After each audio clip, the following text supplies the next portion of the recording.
نحمده ونصلي على رسوله الكريم اما بعد فاعوذ بالله من الشيطان الرجيم بسم الله الرحمن الرحيم رب اشرح لي صدري ويسر لي امري واحلل عقدة من لساني يفقهوا قولي. الحديث الحادي عشر دع ما يريبك الى ما لا يريبك. عن ابی محمد الحسن بن علی بن ابی طالب سبط رسول اللہ صلی اللہ علیہ وسلم وریحانتہ رضی اللہ عنہما قال حفظت من رسول اللہ صلی اللہ علیہ وسلم دع ما یریبک الی ما لا یریبک. رواہ الترمذی. اب میں پڑھوں گی اور آپ سنیں گے. الحدیث الحادی عشر دع ما یریبک الی ما لا یریبک. عن ابی محمد الحسن بن علی بن ابی طالب سبط رسول اللہ صلی اللہ علیہ وسلم وریحانتہ رضی اللہ عنہما قال حفظت من رسول اللہ صلی اللہ علیہ وسلم دع ما یریبک الی ما لا یریبک. رواہ الترمذی. اب آپ سب مل کے پڑھیں.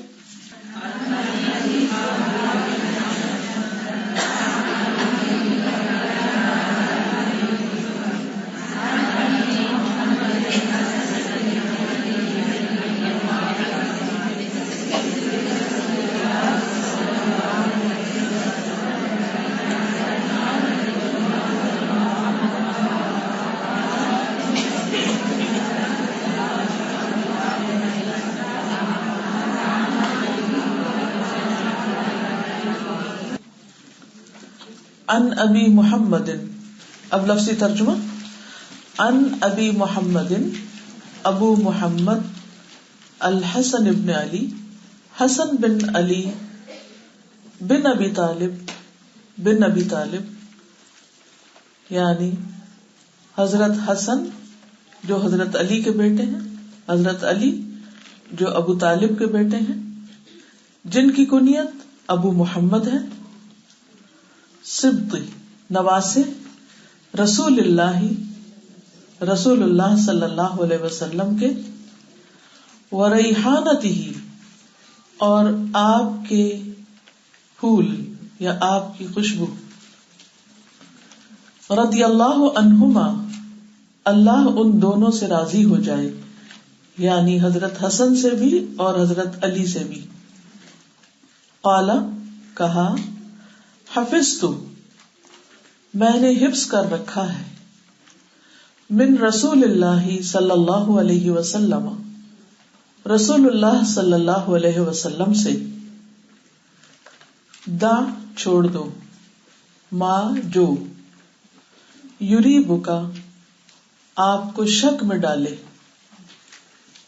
ریب سے، ریب شک کو کہتے ہیں، جو آپ کو شک میں ڈالے، الا طرف، ما جو، لا نہیں، یریبکا شک میں ڈالے تجھے. رسول اللہ صلی اللہ علیہ وسلم کے نواسے اور آپ کے پھول ابو محمد حسن بن علی بن ابی طالب سے روایت ہے. فرماتے ہیں کہ میں نے رسول اللہ صلی اللہ علیہ وسلم کا یہ فرمان حفظ کر رکھا ہے کہ جو چیز تمہیں شک میں ڈالے اس کو چھوڑ دو، اور جو شک کو شبہ میں نہیں ڈالتی اسے اختیار کر لو. اب آپ عربی میں حدیث سنیے. اس میں دونوں روایتیں یریب کی بھی اور یریب کی بھی، لیکن اراب یریب جو ہے ڈالنے کے معنی میں یو والی بات زیادہ درست ہے، اس لیے یریبک. تو حدیث کا خلاصہ کیا ہے کہ شک والی چیزوں کو چھوڑ دو اور یقین والی چیزوں کو اختیار کر لو.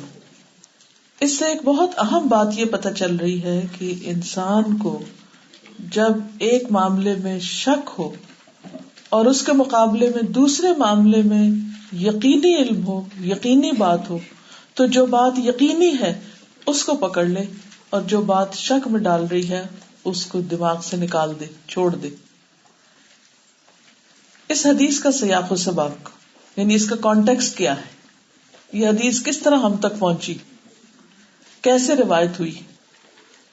ابو حورا سعدی کہتے ہیں کہ میں نے حسن بن علی رضی اللہ عنہ سے پوچھا کہ آپ نے رسول اللہ صلی اللہ علیہ وسلم سے کون سی حدیث یاد کی ہے. یعنی چونکہ آپ کے نواسے تھے، گرینڈ سن تھے حضرت حسن، تو کسی نے ان سے پوچھا کہ تمہیں کوئی حدیث یاد ہے، کون سی یاد کی. انہوں نے فرمایا میں نے رسول اللہ صلی اللہ علیہ وسلم کا یہ قول یعنی فرمان، آپ کی یہ سینگ یاد رکھی ہے کہ ایسی چیز جو تمہیں شک میں مبتلا کرے اسے چھوڑ کر وہ چیز اختیار کر لو جو تمہیں شک میں نہ ڈالے، اس لیے کہ سچ اطمینان کا باعث ہے اور جھوٹ شک میں ڈالنے والی چیز ہے. یعنی جھوٹ جو ہے وہ بے چینی کا باعث بنتا ہے. تو کتنی اہم بات ہے. ہماری زندگیوں میں عام طور پر اطمینان، چین، سکون، پیس کیوں نہیں ہوتا؟ کیونکہ ہم ڈیسائسو نہیں ہوتے، ہمارا مائنڈ ڈیوائیڈڈ ہوتا ہے، کنفیوزڈ ہوتے ہیں. کوئی بھی کام جب ہم نے کرنا ہوتا ہے تو ہم سوچتے ہیں ہم کریں یا نہ کریں، پتہ نہیں فائدہ ہوگا یا نہیں ہوگا، کہیں گناہ ہی نہ ہو. اور پھر کبھی یہ لگتا ہے کہ گناہ ہوگا اور ہم اپنے دل کی آواز کو دبا کے پھر اپنی خواہش پوری کر لیتے ہیں. ہم کہتے ہیں نہیں چلو کر لیتے ہیں، کوئی بات نہیں، اللہ سے معافی مانگ لیں گے. تو یہ ساری چیزیں انسان کے اندر ایک کھلبلی سی مچائے رکھتی، اور پھر اس کی وجہ سے انسان کا زندگی سے آہستہ سے دل اچاٹ ہونے لگتا ہے.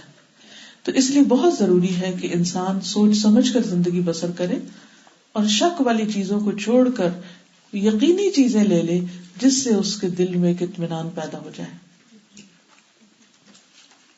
اب مثلاً ابھی جیسے میلاد کی بات ہوئی تھی، لوگ آپس میں جھگڑتے رہتے ہیں، کوئی کہتا کرنا چاہیے، کوئی کہتا نہیں کرنا چاہیے. جو کہتا ہے نہیں کرنا چاہیے وہ کہتا ہے اس لیے نہیں کرنا چاہیے کہ نبی صلی اللہ علیہ وسلم نے نہیں کیا، اور جو کہتا ہے کرنا چاہیے وہ کہتے ہیں لو ہم اپنے بچوں کا برتھ ڈے نہیں کرتے اس لیے ہم پروفٹ کا بھی کر رہے ہیں. اب یہ ہے کہ یہ تو کوئی دلیل نہیں، یہ تو ایک انوویشن ہے. اور نبی صلی اللہ علیہ وسلم کے نام پر کوئی بھی چیز جب کی جائے گی تو ہمارے پاس پکی یقینی دلیل ہونی چاہیے. تو جب پکی یقینی دلیل کوئی نہیں تو معاملہ کس میں آ گیا؟ شک والی بات ہوگی، پتہ نہیں ثواب ہے کہ نہیں، پتہ نہیں دین کا حصہ ہے، دنیا کا کیا نہیں. تو بہتر ہے ایسی چیزوں کو انسان چھوڑ ہی دے کہ جس سے دل میں انسان کی شک آ جائے، کیونکہ جو چیز ہمیں دی ہی نہیں گئی تو اس کو کرنے کا فائدہ کیا ہوگا؟ ایسے ہی اپنے آپ کو تھکاتے رہے. ایک اور روایت میں آتا ہے، ابو حورا سعدی کہتے ہیں میں نے حسن بن علی رضی اللہ عنہ سے پوچھا کہ آپ کو رسول اللہ صلی اللہ علیہ وسلم کی کون سی باتیں یاد ہیں؟ انہوں نے فرمایا کہ مجھے اتنا یاد ہے کہ ایک مرتبہ میں نے صدقے کی ایک کھجور اٹھا کے اپنے منہ میں ڈالی تھی. بچے ہوتے ہیں نا، کھیلتے کھیلتے کوئی چیز ملی منہ میں ڈال لی. صرف کھجور ہی نہیں بلکہ آپ نے دیکھا ہوگا بچے ہر چیز جو زمین پہ ہوتی ہے اسے اٹھاتے منہ میں ڈال لیتے. ذرا بڑے بھی ہو جاتے ہیں تو بعض اوقات کیا ہوتا ہے، پینسل سے کام کر رہے ہیں تو وہی منہ میں ڈال لیں گے، یا کوئی اور چیز ہاتھ میں آئے گی تو اس کو منہ میں ڈال لیں گے، کبھی اپنے انگلیاں کو ہی ڈال لیں گے. تو حضرت حسن نے بھی وہاں کھیل رہے تھے تو صدقے کی کھجوریں پڑی تھی تو انہوں نے ایک منہ میں ڈال لی. آپ نے یہ نہیں فرمایا اچھا کوئی نہیں بچہ ہی ہے نا خیر ہے، یہ نہیں فرمایا. تو رسول اللہ صلی اللہ علیہ وسلم نے تھوک سمیت اسے باہر نکال لیا، اندر نہیں جانے دیا. ڈاؤٹ فل چیز تھی، پوری کی پوری باہر نکال دی، حالانکہ وہ بچے تھے. اور دوسری کھجوروں میں ڈال دیا، یعنی واپس کر دیا. ایک آدمی کہنے لگا اگر یہ ایک کھجور کھا لیتے تو کیا ہو جاتا؟ ایک ہی تھی نا، ایک ہی کینڈی ہے، کیا ہوا اگر نہیں بھی پکا پتا کہ حلال ہے کہ حرام ہے. کئی دفعہ ہم بچوں کو آئس کریم لے دیتے، اچھا کوئی نہیں ضد کر رہا ہے، حالانکہ ہمارے دل میں شک ہوتا ہے کہ پتہ نہیں حلال ہے کہ نہیں. تو ہم کہتے ہیں اچھا بچوں کو تو معاف ہے. یہ کہہ کہ ہم غلط کام بچوں کو کرنے دیتے ہیں، کوئی فرق نہیں پڑتا، اتنی ریجیڈیٹی نہیں ہونی چاہیے. لیکن نبی صلی اللہ علیہ وسلم کے طریقے سے ہمیں کیا پتہ چلتا ہے کہ ایون بچوں کو بھی شک والی چیزوں میں نہیں ڈالنا چاہیے. آپ صلی اللہ علیہ وسلم نے فرمایا ہم صدقہ کا مال نہیں کھاتے، یعنی جو غریبوں کے لیے فکس ہو گیا اس میں ہمارا حصہ نہیں ہے، یعنی زکوٰۃ وغیرہ یا عشر جو ہے. نبی صلی اللہ علیہ وسلم فرمایا کرتے تھے شک والی چیز کو چھوڑ کر بغیر شک والی چیزوں کو اختیار کرو، سچائی میں اطمینان ہے اور جھوٹ میں شک ہے. یعنی غلط بیانی جو ہے وہ پھر انسان کے دین ایمان کو مشکوک کر دیتی. اب آپ اس کو دیکھیے، جو آپ کے پاس ٹیکسٹ ہے ساتھ ساتھ اس کو دیکھیے، ساتھ ساتھ میں اس کی وضاحت بھی کروں گی. سب سے پہلے ہے ان ابو محمد. ابو محمد کنیت ہے. کنیت کس کو کہتے ہیں؟ شناختی نام، یعنی جس سے کسی کی شناخت ہوتی، پہچان ہوتی. کیونکہ عربوں کے ہاں ایک نام کئی لوگوں کا ہو سکتا ہے. جیسے حسن کئی لوگوں کا نام ہے. اب کیسے پتا چلے کہ کون سا حسن؟ تو وہ ڈفرینشیٹ کیسے کرتے تھے؟ وہ جو ابو محمد ہے ان کی بات ہو رہی ہے. یہاں جیسے سر نیم ہوتا ہے نا، آپ کے جتنے بھی ڈاکیومنٹس فل ہوتے ہیں اس میں آپ سب سے پہلے کیا لکھتے ہیں؟ سر نیم. وہ آپ کی آئی ڈی بن جاتی ہے نا. سمجھ رہے ہیں؟ یا ہاں کیا کرے یا نہ کیا کرے، تاکہ مجھے پتا چلے کہ میری بات آپ سن رہے ہیں. ٹھیک ہے. اچھا، اب آپ دیکھیے کہ جیسے سر نیم آئی ڈی ہوتا ہے ایک طرح سے، اسی طرح عربوں کے ہاں جو کنیت تھی ابو یا ام یا ام کے نام سے شروع ہوتی، یہ ایک شناختی نام ہوتا ہے. اور اس سے ایک جیسے ناموں والے بندوں کو الگ کیا جاتا ہے کہ کون سا والا.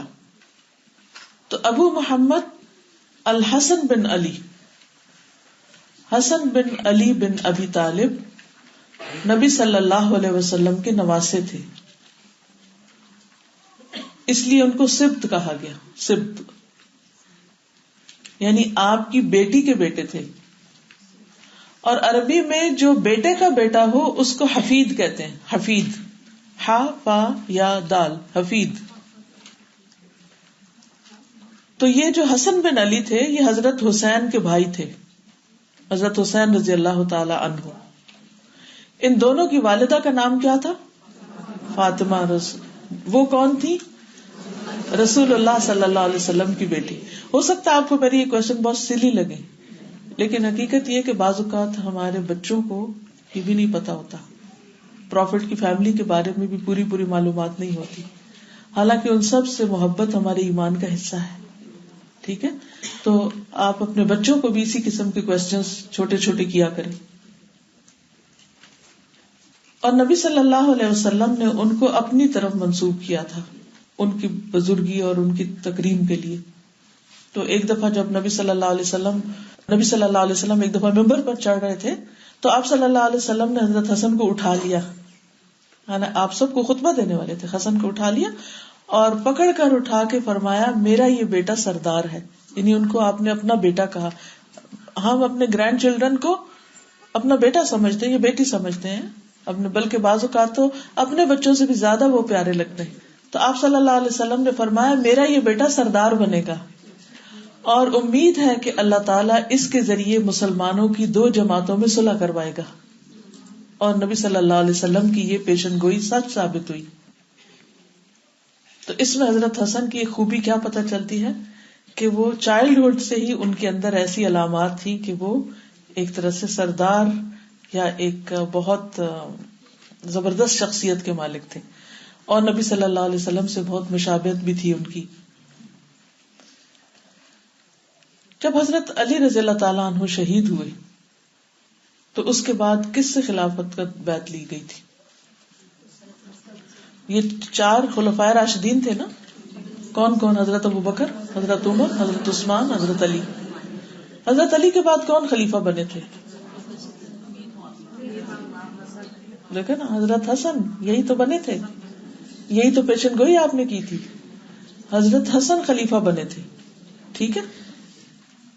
اچھا، لیکن دوسری طرف امیر معاویہ جو تھے وہ بھی تھے، جن کو اس سے پہلے کچھ علاقوں کا، شام وغیرہ کے علاقوں کا گورنر بنایا گیا تھا.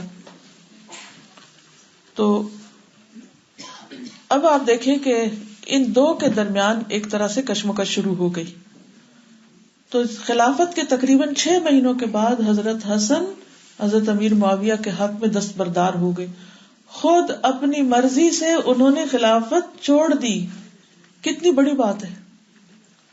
جس کو کرسی مل جائے، جس کو اقتدار مل جائے، جس کو کوئی اختیار مل جائے، جس کو کوئی عہدہ مل جائے، کیا وہ اپنی مرضی سے چھوڑتا ہے؟ لیکن انہوں نے دین کے فائدے میں اپنی مرضی سے اپنی خلافت چھوڑ دی، اور پھر اس سے مسلمانوں کے اندر بہت خیر آئی، بہت خیر و برکت آئی، اور اس کی وجہ سے مسلمانوں کی آپس کی جو اختلافات تھے اور جنگیں اور لڑائیاں اور ان بہت ساری چیزوں کے اندر امن پیدا ہو گیا، جس کے نتیجے میں مسلمان وہ جو حضرت عمر رضی اللہ تعالیٰ عنہ کے دور میں باہر اسلام کی ایکسپینشن کر رہے تھے، وہ آہستہ آہستہ جب مسلمانوں کے اندر اختلافات ہوئے تو وہ سکڑ گئی. تو پھر امیر معاویہ کے دور میں دوبارہ وہ شروع ہو گئی، اور امیر معاویہ کے جو بیٹے یزید تھے ان کے دور میں پھر استنبول کے اوپر بھی حملہ ہوا. پھر ریحانہ کا لفظ جو ہے یہ ریحان سے ہے. قرآن مجید میں کہاں آتا ہے یہ لفظ؟ سورۃ رحمان میں. اس کے علاوہ کہیں اور بھی آتا ہے. سورۃ واقعہ میں. Very good. دیکھیے یہ جواب وہ ہے جو سب کو آنا چاہیے. ریحان خوشبودار پھول کو کہتے ہیں. سورۃ واقعہ میں جہاں ریحان کا ذکر آتا ہے، روح و ریحان و جنت نعیم، کہ جب مقربین کی روح لینے کے لیے فرشتے آتے ہیں تو ریحان کے ساتھ آتے ہیں، خوشبو کے ساتھ آتے ہیں، خوشبودار پھولوں کے ساتھ آتے ہیں، یعنی ایک طرح سے ویلکم کرتے ہیں. اس لیے آپ دیکھیں کہ بعض لوگوں کی وفات کے وقت خوشبو سے بھی پھیل جاتی ہے. بہرحال اگر نہ پھیلے تو کبھی یہ نہ سمجھے کہ یہ کوئی نعوذ باللہ کوئی برا شخص ہے. ہر ایک کے ساتھ ایسا نہیں ہوتا، لیکن کچھ اللہ کی مرضی ہے، جب جس پر جو رحمت فرمائے، احسان فرمائے. بہرحال حضرت حسن اور حضرت حسین دونوں کے لیے آپ صلی اللہ علیہ وسلم نے یہ فرمایا تھا کہ یہ دونوں آپ کے پھول ہیں. اور ریحان وہ پھول ہے جس کی خوشبو بہت ہی عمدہ ہوتی ہے. عام طور پر ہمارے ہاں جو نیازبو ہے اس کے لیے لفظ استعمال ہوتا ہے. نیازبو کو پتہ جی، وہ اس سے ملتی جلتی ہے نا، یہ بیزل جو ہوتی ہے. اور اس کے علاوہ جو اس کو نہیں، پودینہ نہیں ہوتا، بیزل، جس یہ جو بہت چھوٹا سا پتا ہوتا ہے، آپ جا کے گوگل کر لیں، بیزل کو گوگل کر لیں، اس سے ملتا جلتا ہوتا ہے. یہ ایک ہی فیملی ہے.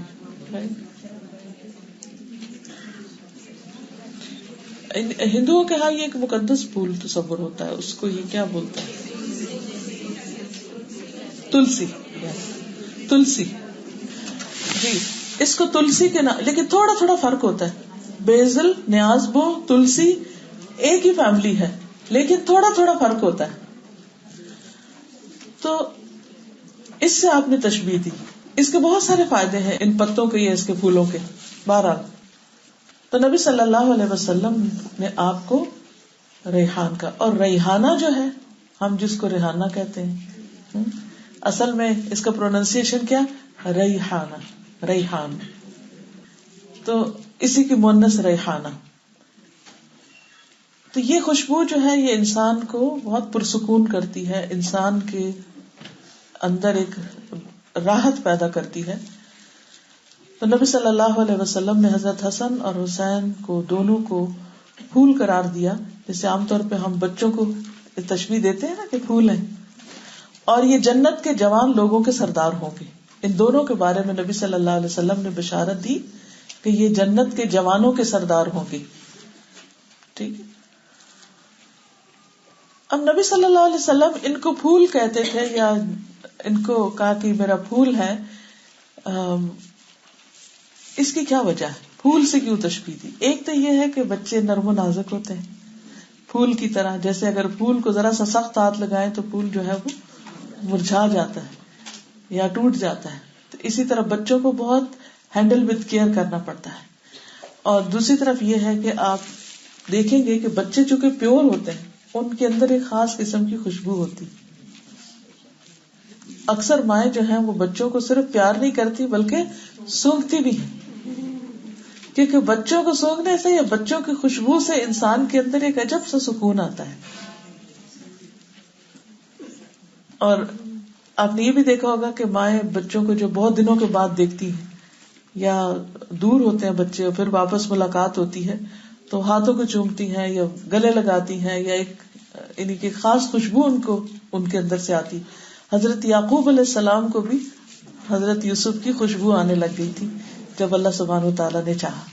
انی لاجد ریح یوسف لولا ان تفندون، اگر تم یہ نہ کہو کہ بوڑھا بہک گیا ہے تو مجھے یوسف کی خوشبو آ رہی ہے. وہ دونوں حضور صلی اللہ علیہ وسلم کے پھول تھے جن سے آپ خوش ہوتے اور آپ ان سے بہت پاکیزہ خوشبو پاتے اور پھر ان سے راحت پاتے. اور ایک یہ حقیقت ہے کہ جیسے پھولوں کو دیکھ کے انسان کا دل خوش ہوتا ہے، ایسے ہی بچوں کو دیکھ کر بھی انسان کا دل بہت خوش ہوتا ہے. یہ بھی اللہ سبحانہ وتعالیٰ کی ایک بہت بڑی نعمت ہوتے ہیں. ابو نعیم کہتے ہیں کہ میں ابن عمر کی خدمت میں تھا تو ان میں سے ایک شخص نے حالت احرام میں مچھر کے مارنے کے متعلق پوچھا کہ اس کا کیا کفارہ ہوگا، یعنی احرام میں اگر کوئی مچھر مار دے تو. ابن عمر نے پوچھا تم کہاں کے رہنے والے ہو؟ کہا عراق کا. فرمایا اس شخص کو دیکھو کہ مچھر کی جان لینے کے لیے تاوان کا مسئلہ پوچھتا ہے، اس کا جرمانہ یا فائن کیا ہے، حالانکہ اس کے ملک والوں نے رسول اللہ صلی اللہ علیہ وسلم کے نواسے کو بے تکلف قتل کر ڈالا. میں نے آپ سے سنا آپ فرما رہے تھے یہ دونوں دنیا میں میرے دو پھول ہیں، یعنی حسن اور حسین دنیا میں میرے دونوں دو پھول ہیں.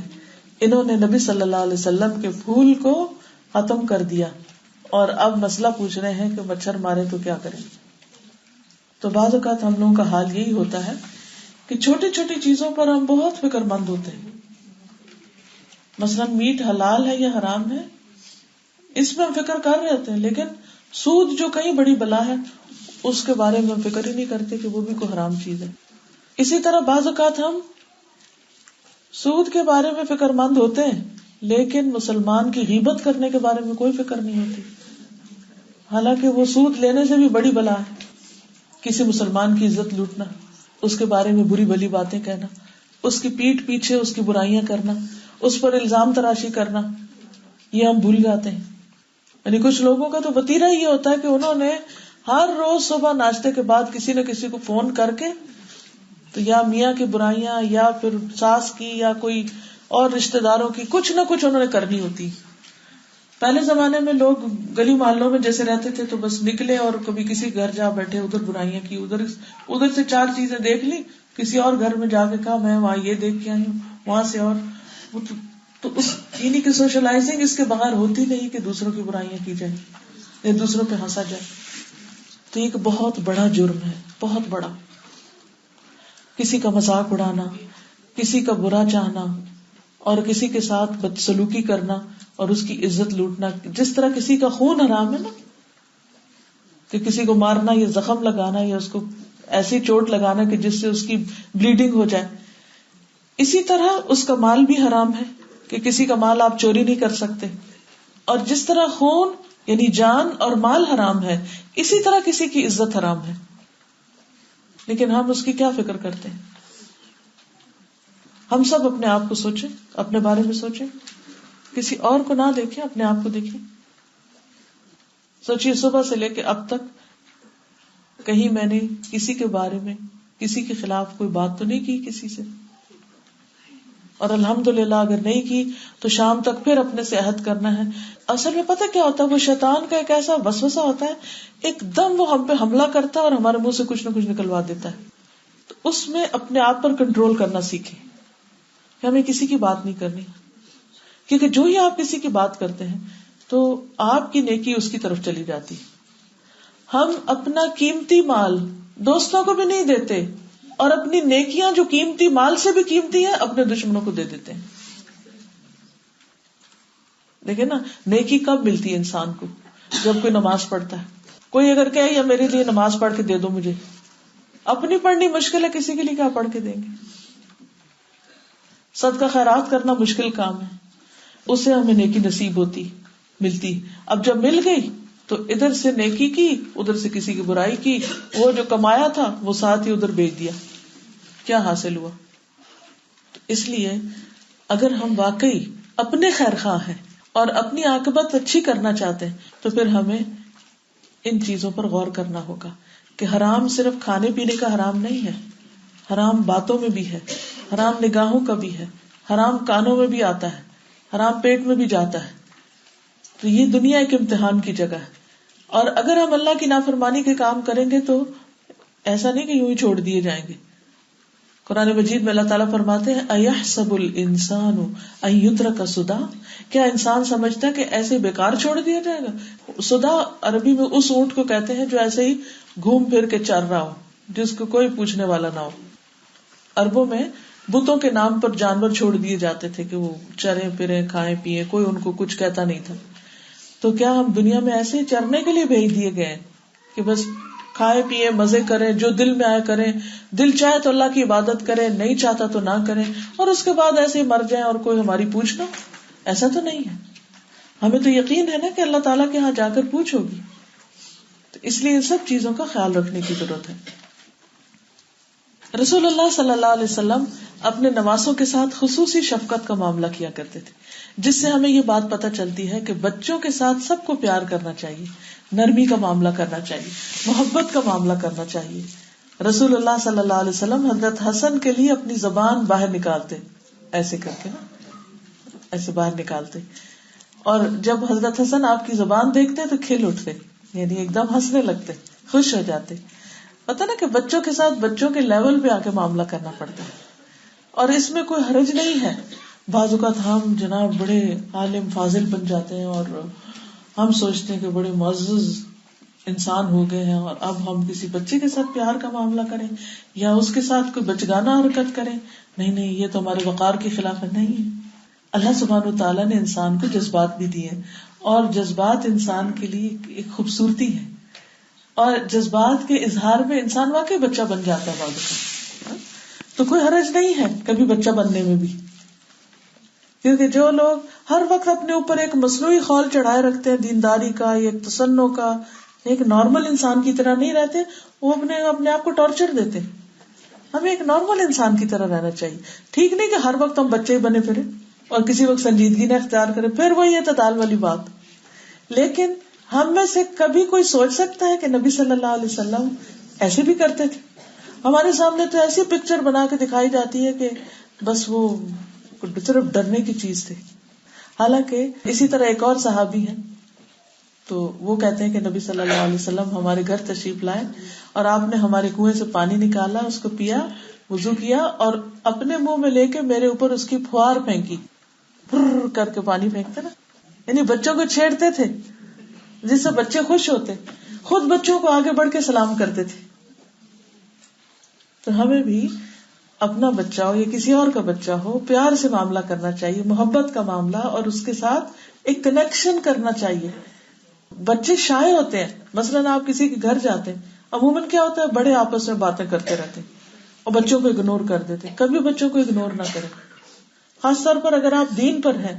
تو دین ہمارا کیا سکھاتا ہے کہ ہم دوسروں کے لیے ایک اچھا نمونہ بنے تاکہ ان کو بھی دین سے محبت ہو. اب آپ دیکھیے کہ مثلا آپ کسی کے گھر گئے اور ان کے بچے ہیں, وہ آپ کو دیکھ کے ہی ایک طرف کو گھس کے بیٹھ جاتے ہیں یا شرماتے ہیں یا بات نہیں کرتے, تو اب آپ یہ دل میں لے کے بیٹھ جائیں کتنے بدتمیز بچے ہیں, یہ آئے نہیں, انہوں نے سلام نہیں کیا, انہوں نے ماں باپ نے کیا تمیز سکھائی ہے. نہیں, یہ ہمارا دین نہیں سکھاتا کہ ہم ان بچوں کو الزام دیں یا ان کے ماں باپ کو دیں. ہر بچے کی اپنی نیچر ہوتی ہے, زبردستی نہیں اس میں کرتے. کچھ ماں باپ بڑی زبردستی کرتے, آؤ اس کو سلام کرو, آؤ اس کو کرو, پکڑ پکڑ کے سلام کرواتے ہیں, اور بچے بےچارے پریشان ہو جاتے ہیں جب ان کے گھر کوئی آتا ہے. تو ان پہ ایسی سختی بھی نہ کرے, آپ انہیں پیار سے کہتے ہیں ہم سب کرتے ہیں سلام, آئیں کرتے ہیں. اگر وہ مان جائے ٹھیک, نہیں مانے چھوڑ دے, کسی دن خود ہی آ جائیں گے. لیکن آنے والے کا کیا فرض بنتا ہے کہ خود جائے اور بچے کو پیار سے سلام کرے. یہ سکھانے کا ایک طریقہ ہے, بجائے اس کے کہ حکم دے کے ان سے کام کرائیں, پیار سے ان سے کام کرائیں. تو انشاءاللہ آہستہ آہستہ وہ مانوس ہو جائیں گے. اور سب سے بڑی بات یہ کہ ہمیں نبی صلی اللہ علیہ وسلم کے اسوہ حسنہ کو فالو کرنا ہے, اور یہ کام سنت اور ثواب سمجھ کے کرنا ہے. بچوں سے پیار, اور سب کے بچوں سے, چاہے مسلم ہو نان مسلم ہو کوئی ہو. اسامہ بن زید کہتے ہیں کہ رسول اللہ صلی اللہ علیہ وسلم مجھے اپنی ایک ران پہ بٹھاتے اور حضرت حسن کو دوسری ران پہ بٹھاتے، پھر دونوں کو ملاتے اور فرماتے اللہ ان دونوں پر رحم کر، میں بھی ان پر رحم کرتا ہوں. اچھا، حضرت اسامہ جو تھے وہ کالے رنگ کے تھے اور حضرت حسن جو تھے وہ بہت سفید تھے، اور اسامہ جو تھے وہ آپ کے آزاد کردہ غلام حضرت زید کے بیٹے تھے اور ایک آپ کی بیٹی کے بیٹے تھے. تو آپ ان دونوں کو اکٹھا بٹھاتے تھے. اس سے آپ اندازہ لگائیں کہ نبی صلی اللہ علیہ وسلم کس طرح انسانوں کے درمیان کوئی تفریق نہیں کرتی تھے، نو ڈسکریمنیشن، نہ کالے اور گورے کی اور نہ غلام اور آزاد کی اور نہ اپنے اور پرائے کی. تو یہ بھی سنتیں سیکھنے کی ہے، یہ اخلاق بھی سیکھنے کا ہے، اور اس کے لیے ایکٹیولی کام کرنا چاہیے. پھر نبی صلی اللہ علیہ وسلم نے یہ حکم دیا ہے کہ ہم حضرت حسن اور حسین سے پیار کریں، محبت رکھیں. نبی صلی اللہ علیہ وسلم جب نماز پڑھتے تھے اور حسن اور حسین رضی اللہ عنہما، کیونکہ وہ بھی صحابی ہے نا اس لیے رضی اللہ عنہما، دونوں کھیلتے اور آپ کی پشت پر آ کے بیٹھ جاتے، نماز میں پیچھے اوپر چڑھ جاتے. مسلمانوں نے ان کو پکڑا کہ دور لے جائیں. جب آپ نے سلام پھیرا تو کہا ان دونوں کو چھوڑ دو، میرے ماں باپ قربان جائیں، جو مجھ سے محبت کرے اسے چاہیے کہ وہ ان دونوں سے بھی محبت کرے. تو ہمارے ایمان کا حصہ نا نبی صلی اللہ علیہ وسلم سے محبت، تو یہ بھی ہمارے ایمان کا حصہ ہے کہ ہم حضرت حسن اور حسین دونوں سے محبت کریں. یہ آپ کا حکم ہے ہمیں. افسوس یہ کہ مسلمانوں کے اندر شیعہ سنی کا جو جھگڑا پڑ گیا اور ایک فرقے بن گئے اور ایک دوسرے کے خلاف، اور کوئی اس کو کچھ برا بھلا کہہ رہا ہے، کوئی اس کی قدر گھٹا رہا ہے. نہیں، ہمیں ایسا نہیں کرنا. ہمیں تو اللہ سبحانہ وتعالیٰ کی خوشی اور رضامندی چاہیے. ہمیں حضور صلی اللہ علیہ وسلم سے محبت کرنی ہے، آپ کے صحابہ سے بھی کرنی ہے اور آپ کے خاندان والوں سے بھی کرنی ہے. ہمارا دین ہمیں یہ ادب سکھاتا ہے. یہاں سے ایک اور مسئلہ یہ بھی پتہ چلتا ہے کہ اگر بچہ ماں کو نماز میں ڈسٹرب کر رہا ہے تو آپ پکڑ کے اس کے ادھر ادھر نہ کھینچیں، اس سے بچہ اور زیادہ گھبراتا ہے. وہ آہستہ آہستہ یوز ٹو ہو جاتے ہیں. وہ کبھی بھوکے ہوتے ہیں یا انہیں کوئی ڈر لگ رہا ہوتا ہے تو وہ ماں کے اوپر چڑھتے ہیں یا پاؤں میں بیٹھتے ہیں یا کھینچتے ہیں اس کو. تو ماں کو اتنی اجازت دی گئی ہے کہ وہ نماز میں بچے کو اٹھا لے. جب اللہ نے ماں کو اجازت دی ہے کہ بچے کو نماز میں بھی اٹھا لے تو کسی اور کے اٹھانے کی بجائے ماں خود ہی اٹھا لے. نبی صلی اللہ علیہ وسلم جماعت کراتے تھے، امام ہوتے تھے اور بچے آپ کی پیٹھ پہ آ کے بیٹھ جاتے اور جب تک اترتے نہیں تھے آپ ان کو اتارتے بھی نہیں تھے. ہم تو بعض اوقات غصے میں آ کے اٹھتے ہیں کہ ٹھیک ہے ذرا گرے ہی ان کو چوٹ لگے تو آئندہ ان کو نصیحت ہو اور پھر نہ چڑھے. کتنے ظالم ہیں ہم. یعنی آپ کا سجدہ لمبا ہو جاتا تھا، جب تک وہ اترتے نہیں تھے آپ سجدہ کیے چلے جاتے تھے. پھر آپ دیکھیے کہ آپ کی نواسی ہیں حضرت امامہ، تو آپ ان کو اٹھا کے ایک دفعہ نماز میں اپنے کندھے پہ بٹھایا ہوا تھا، حالانکہ وہ لڑکی تھی، اور آپ اس کو اٹھا کے نماز پڑھا رہے تھے. نیچے جاتے تو اتار دیتے. تو ماں بھی ایسے ہی کرے. اگر بچہ نماز میں آ رہا ہے تو کوئی اور اوپر نیچے سے کھینچے اور رلائے اور چیخے چلائے مت، بلکہ چھوڑ دے. اور تھوڑی دیر میں آپ دیکھیں گے کہ وہ چمٹ چمٹ کے پھر اس کے بعد چلا جائے گا، خود ہی پھر اپنے کھیل میں لگ جائے گا. اصل میں ہوتا یہ ہے کہ بچے جب دیکھتے ہیں کہ ماں انہیں دیکھ نہیں رہی، ماں بات نہیں کر رہی، تو وہ گھبرا جاتے ہیں. لیکن کچھ دنوں کے بعد انہیں پتہ چل جاتا ہے اور وہ بھی خود بھی ساتھ نماز شروع کر دیتے ہیں. تو اگر آپ انہیں کھینچا تانی کریں گے تو وہ کہیں گے کہ ہم نے نہیں ایسی نماز پڑھنی. ان کے ذہن کے اندر ایک خوف بیٹھ جاتا ہے. اسی طرح کئی مائیں ایسی ہوتی ہیں کہ بچہ پاس رو رو رو کے نڈھال ہو رہا ہوتا ہے اور وہ نماز پڑھے جا رہی ہوتی ہے، تو ان کو سنتا ہی نہیں. تو یہ بھی ٹھیک نہیں. ان کو ایک ہاتھ کر کے اٹھا لیں، تھپک لیں اور ساتھ اپنی نماز پڑھ لیں. نہ نماز لیٹ ہو اور نہ بچہ پریشان ہو. کیونکہ بعض مائیں تو نماز چھوڑ دیتی ہیں، یہ بھی ٹھیک نہیں. تو ہمارا دین فطرت ہے، اس میں ہر چیز ہمیں ایسی دی گئی ہے کہ جو ورکیبل ہو، جس پر ہم عمل کر سکتے ہیں. یہی تو ہمارے دین کی خوبصورتی ہے. اس میں ہمیں ایسے ہارڈ اینڈ فاسٹ، ایسے سخت قسم کے اصول نہیں دیے گئے کہ جس میں ہم ادھر ادھر ہل نہ سکیں. ہاں، وہ لمٹس پر خود ہی بتا بھی دی گئی. نبی صلی اللہ علیہ وسلم کی یہی تو کمال ہے کہ آپ نے یہ ساری چیزیں کر کے یا آپ کی موجودگی میں جب کی گئی ہے تو ان کے اوپر اپروول دے کے ہمارے لیے چھوڑا ہے، تاکہ ہمیں شک نہ رہے یا ہم ڈریں یا گھبرائیں نہیں کہ پتہ نہیں ہم غلط تو نہیں کر رہے. لیکن چونکہ ہمیں علم نہیں ہوتا اس لیے ہم ہر وقت شک میں رہتے ہیں اور پھر الٹ کام کر کے اپنے آپ کو مشکل میں ڈالتے ہیں، یا پھر نمازیں چھوڑ دیتے ہیں یا بچوں کو چھوڑ دیتے ہیں. پھر یہ کہ حضرت حسن جو تھے نبی صلی اللہ علیہ وسلم سے بہت مشابہت رکھتے تھے. عقبہ بن حارث کہتے ہیں کہ ابو بکر عصر کی نماز سے فارغ ہو کر مسجد سے نکلے تو دیکھا کہ حضرت حسن بچوں کے ساتھ کھیل رہے ہیں. ابو بکر صدیق نے ان کو اپنے کندھے پہ بٹھا لیا اور فرمایا میرے ماں باپ تم پہ قربان ہو، تم میں نبی صلی اللہ علیہ وسلم کی شباہت ہے، علی کی نہیں. یہ سن کر حضرت علی ہنسنے لگے. یعنی آپس میں بھی ان کا تعلق کتنا اچھا تھا. یعنی ان کے منہ پہ کہہ رہے ہیں کہ یہ تم سے نہیں ملتا، یہ حضور صلی اللہ علیہ وسلم سے ملتا ہے. چونکہ حضرت علی بھی تو اتنی محبت کرتے تھے نا حضور صلی اللہ علیہ وسلم سے، تو وہ اس پر خوش ہو گئے کہ میرا بچہ اللہ کے رسول صلی اللہ علیہ وسلم سے مشابہ ہے. تو اس طرح کی جو بات ہوتی ہے نا کہ یہ بچہ اس سے ملتا ہے، یہ اس سے ملتا ہے، کوئی لغو بات نہیں ہوتی. آپس میں اگر شیئر کر لے تو کوئی حرج نہیں ہے، لیکن اس پہ لڑائی جھگڑے نہیں ہو جانے چاہیے. یا بعض اوقات بچہ پیدا ہوتا ہے نا تو وہ سسرال والے اور میکے والے دونوں آپس میں جھگڑ پڑتے ہیں. ایک کہتا ہے اس پہ ناک ہے، دوسرا کہتا ہے اس پہ آنکھیں ہیں، فلانا، وہ اس پہ، اور اسی میں ہی بدمزگیاں شروع ہو جاتی. اگر ایک اصرار کر رہا ہے کہ یہ بچہ ہمارے اوپر ہے تو کرنے دے، اس کو خوش ہونے دے. کیا ہوا؟ وہ تو جو ہے سو وہی ہے نا، اس سے کیا فرق پڑے گا. اس لیے کبھی بھی اس طرح کی چیزوں کو بہت بڑا ایشو نہیں بنانا چاہیے. اگر گھروں کے اندر بدمزگیاں دیکھیں تو آپ یقین مانیں صرف اس سے شروع ہوتی ہیں. لڑائی کس پہ شروع ہوتی ہے؟ ہم نے نام رکھنا ہے، ہم نے عقیقہ کرنا ہے، ہم فلاں کریں گے. ہم ماں باپ اپنی طرف کھینچتے ہیں اور دوسرے اپنی طرف کھینچتے ہیں. تو خوشی کا موقع ہے، جیسے سہولت ہو. دونوں کو کیا کہنا چاہیے؟ جیسے بچوں آپ کی خوشی ہے جیسے کرو، ہم ساتھ ہیں، ہم سے جو تعاون چاہیے ہم حاضر ہیں. اور نہیں تو بلا وجہ انٹرفیئر نہیں کرے اور بلا وجہ پوچھے نہیں. اچھا کیا کھایا تم نے، کیا کیا، کسی نے پوچھا تمہیں؟ نہیں پوچھا. بچے کو کیا دیا، فلانے کو کیا کیا. ہم ان باتوں میں زیادہ انٹرسٹ رکھتے ہیں جس کے نتیجے میں پھر خود ہی غم اٹھاتے ہیں. جب دیکھتے ہیں نا ہماری مرضی کا نہیں ہوا سب کچھ تو پھر ہمیں پریشانیاں لگ جاتی. حالانکہ پوری دنیا بھی کسی کو مل جائے تو ساری دنیا کی قدر و قیمت اتنی بھی نہیں اللہ کی نگاہ میں جتنی مچھر کا پر ہو. ہم کس چیز پہ غمگین ہو رہے ہیں اور کن چیزوں پہ لڑ رہے ہیں اور کن چیزوں پہ ہم دکھی ہو رہے ہیں کہ ہمیں وہ مچھر کا پر نہیں ملا، ساری دنیا میں مل جاتا ہے. تو اللہ رازق کافی نہیں ہے. اس لیے یہ شودھی باتیں ہیں. جو نوبل لوگ ہوتے ہیں نا وہ ایسی باتیں نہیں کرتے اور نہ اس طرح کی چیزوں میں پڑنا چاہیے. ٹھیک ہے. پھر یہ جیسے میں نے پہلے عرض کیا کہ جنت کے جوانوں کے سردار ہیں، تو اس کے بارے میں جو حدیث میں آتا ہے وہ آپ کو سناتی ہوں. حضرت حذیفہ کہتے ہیں کہ میری والدہ نے پوچھا تم رسول اللہ صلی اللہ علیہ وسلم کی خدمت میں کتنے دن بعد حاضر ہوتے ہو، کب جاتے ہو، کب حاضری دیتے ہو؟ عرض کیا اتنے دنوں سے میرا آنا جانا چھوٹا ہوا ہے، کوئی کام ہوگا تو نہیں گئی. اس پہ وہ بہت ناراض ہوئی، کیوں نہیں گئے؟ میں نے کہا اچھا آپ جانے دیجیے، میں آج ہی نبی صلی اللہ علیہ وسلم کی خدمت میں حاضر ہو کر آپ کے ساتھ مغرب کی نماز پڑھوں گا، ان سے اپنی اور آپ کی مغفرت کی دعا کے لیے کہوں گا. میں گیا اور آپ کے ساتھ مغرب پڑھی. پھر آپ صلی اللہ علیہ وسلم عشاء تک نماز میں مشغول رہے، نفل پڑھتے رہے.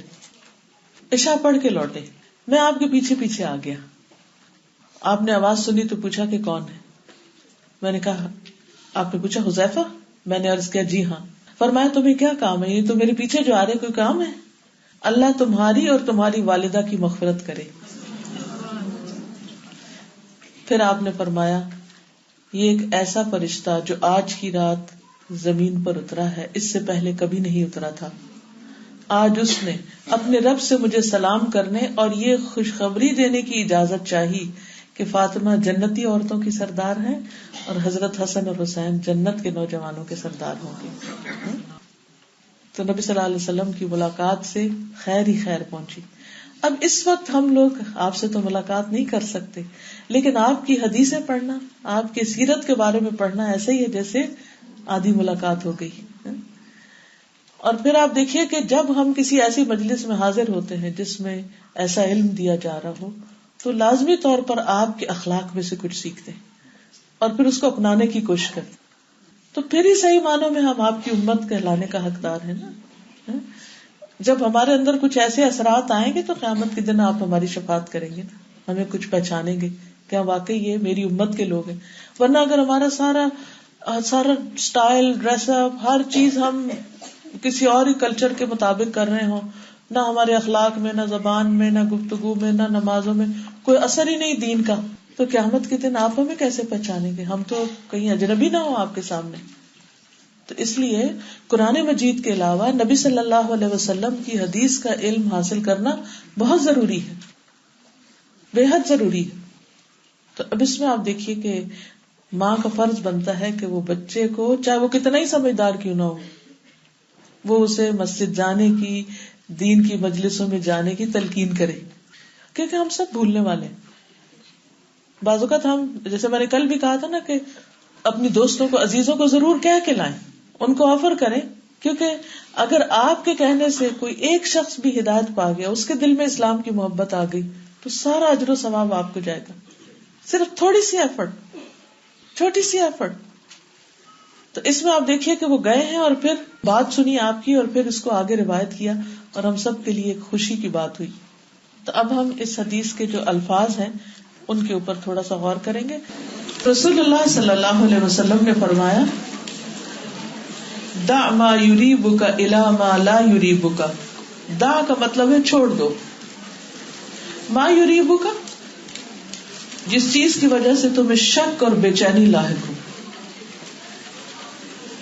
الی ما لا یریبک، اس چیز کو اپنا لو جس کے ساتھ آپ کو شک اور بے قراری لاحق نہ ہو. یعنی شک والی چیز چھوڑ کر ایسی چیز اختیار کرو کہ جس سے تمہیں اطمینان نصیب ہو. آپ دیکھیے کہ کس طرح صرف چند الفاظ ہیں حضور صلی اللہ علیہ وسلم کے، جو اپنے اندر ایک بہت بڑا معنی سمیٹے ہوئے ہیں، اور اس کو جامع کلمات میں سے شمار کیا گیا ہے. رسول اللہ صلی اللہ علیہ وسلم نے فرمایا، بعثت بجوامع الکلم، مجھے جامع کلمات دے کر بھیجا گیا ہے، یعنی چند الفاظ کے اندر زیادہ بڑی بات کہنے کی صلاحیت. بعض اوقات ہم ایک لمبی بات کرتے ہیں، لیکن اس کے نتیجے میں دوسرے کو نہیں سمجھ آتی کہ مقصد کیا تھا اس بات کا، تو اس سے اپنا بھی وقت ضائع ہوتا ہے اور دوسرے کا وقت بھی ضائع ہوتا ہے. لیکن کچھ لوگ چند لفظوں میں بات کرتے ہیں لیکن سارا مفہوم واضح کر دیتے ہیں. تو یہ نبی صلی اللہ علیہ وسلم کی خاص خصوصیت تھی کہ آپ جوامع الکلم کو، یعنی مختصر بات کو کرنا جانتے تھے، جس سے بہت بہترین اور مفید بات آپ دوسرے کو بتا سکتے تھے. تب آپ دیکھیں کہ جب بندہ اس حدیث پہ عمل شروع کرتا ہے تو اس کے لیے کتنا فائدہ ہے اس میں. کیا کہ شک والی چیز چھوڑ دو، جس میں شبہ پڑ جائے اس کو چھوڑ دو، اور اس چیز کو لے لو جس میں شک نہیں. اس سے انسان بہت سی غلطیوں سے بچ جاتا ہے اور بہت اطمینان نصیب ہو جاتا ہے. اور یہ اس صورت میں ہے جب یہ چیز وسوسے کی حد تک نہ پہنچ جائے. اگر وسوسے کی حد تک پہنچ جائے تو پھر اس کا خیال نہیں کرنا چاہیے، یعنی وسوسوں کی پرواہ نہیں کرنی چاہیے. تو اصول کیا ہوا کہ شک والے کام میں یقینی بات پہ اعتماد کیا جائے. رسول اللہ صلی اللہ علیہ وسلم نے فرمایا، جب تم میں سے کسی کو اپنی نماز میں شک ہو جائے، تو غور سے سنیے کیونکہ اکثر لوگ اس مسئلے کا شکار رہتے ہیں. جب تم میں سے کسی کو اپنی نماز میں شک ہو جائے اور معلوم نہ ہو کہ کتنی رکعتیں پڑھی ہیں. آپ کے ساتھ ہوا نا کبھی 3 پڑھی ہیں کہ 4 پڑھی ہیں، تو شک کو چھوڑ کر جتنی رکعتوں کا یقین ہو اس کے مطابق نماز پڑھے. مثلا اگر آپ کو شک ہوا ہے کہ 3 پڑھی ہیں کہ 4، تو 3 تو یقینی بات ہے کہ 3 تو پڑھی پڑھی، چوتھی کا یقین نہیں. تو اب کیا اصول ہوگا؟ شک والی چیز چھوڑ دو، یعنی 3 والی چیز کو لے لو جو یقینی ہے، اور چوتھی کا شک ہے تو شک والی کو چھوڑ دو. ٹھیک ہے، اور 1 رکعت اور پڑھ لو. تو اس کے مطابق پھر طریقہ کیا ہوگا کہ انسان نماز پڑھے 3 یا 4 میں سے. جیسے 3 پڑھی ہے، میں طریقہ بتا رہی ہوں، توجہ سے سنیے. کہ مثلا انسان کیا کرے، مثلا آپ چوتھی کے لیے کھڑے ہوئے لیکن آپ کو یہ خیال ہے کہ نہیں یہ تو 3 ہوئی، تیسری میں ہو، تو اب آپ تیسری پڑھنے کے بعد 1 رکعت اور پڑھ لیں گے. لیکن اصل میں وہ 5 ہو گئی، مگر آپ کو لگتا ہے کہ اب آپ کی 4 ہوئی، تو خواہ 5 بھی ہو جائے کوئی بات نہیں، لیکن آپ کی تسلی ہونی چاہیے کہ آپ نے اپنی 4 پوری کر لی. اب آپ نے پوری کر لی، التحیات سارا پڑھ لیا، اور پھر سلام سے پہلے 2 سجدے کر لیے. نبی صلی اللہ علیہ وسلم نے فرمایا یہ 2 سجدے شیطان کے لیے ذلت کا سبب بن جائیں گے. کیونکہ شیطان نے آپ کو بھلوایا تھا اور آپ کو شک میں ڈالا تھا کہ نماز ٹھیک نہیں ہوئی، لیکن اس کا آپ کو فائدہ ہو گیا کہ آپ نے ایکسٹرا سجدے کر لیے. کیونکہ انسان جب سجدہ کرتا ہے تو شیطان بہت پریشان ہوتا ہے کہ یہ ایسا کیوں کر رہا ہے. ٹھیک ہے، طریقہ سمجھ آ گیا؟ ٹھیک ہے. دیکھیے، آپ 3 رکعتیں پڑھ کے اٹھے ہیں تو آپ چوتھی پڑھ رہے ہیں اصل میں، لیکن آپ کو شک ہو گیا کہ نہیں آپ پتہ نہیں تیسری نہ پڑھ رہے ہو. تیسری پڑھ کے آپ پھر چوتھی پڑھیں گے اٹھ کے، چوتھی پڑھ کے اتحیات پڑھیں گے سارا آخر تک، سلام پھیرنے سے پہلے 2 سجدے کر لیں گے. ٹھیک، پہلے کہاں کیا آپ نے؟ وہ تو آپ اس رکعت کے کر رہے ہیں نا، وہ تو اس رکعت کے آپ کر رہے ہیں، وہ تو 2 سجدے رکعت کے سجدے ہیں، پھر اس کے بعد بیٹھ کے پورا اتحیات پڑھیں گے، پھر سلام پھیرنے سے پہلے 2 کریں گے. ٹھیک، جس کو سجدہ سہو کہتے ہیں. اوکے، دیکھیے اگر آپ بولیں گے تو پھر آپ کو بات سمجھ نہیں آئے گی. جی آپ فرمائیے. دیکھیے چلیے میں اس سوال کا جواب تو دے دیتی ہوں، لیکن چونکہ یہ سجدہ سہو کی کلاس نہیں ہے اس لیے میں اس سے بعد اس موضوع پہ جواب نہیں دوں گی، کیونکہ اصل سبجیکٹ رہ جائے گا. اس میں آپ دیکھیے کہ یہ کہتی ہے کہ اگر رکوع بھول جائے تو پھر کیا کریں. اس صورت میں پوری رکعت آپ کی نہیں ہوئی.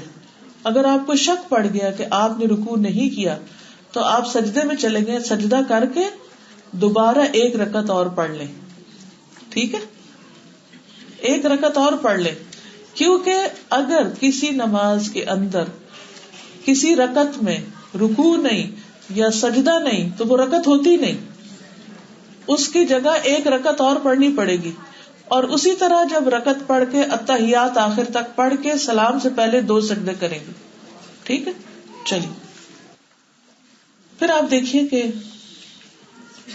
عام طور پر شکوک جو ہوتے ہیں وہ عبادات میں لاحق ہوتے ہیں. عبادت میں شک ہوتا ہے، طہارت میں شک ہوتا ہے، وضو میں شک پڑ جاتا ہے، لوگوں کو ہوتا ہے نا. پھر اسی طرح بعض اوقات معاملات میں ہوتا ہے کہ پتہ نہیں میں نے اس کا قرضہ دیا کہ نہیں.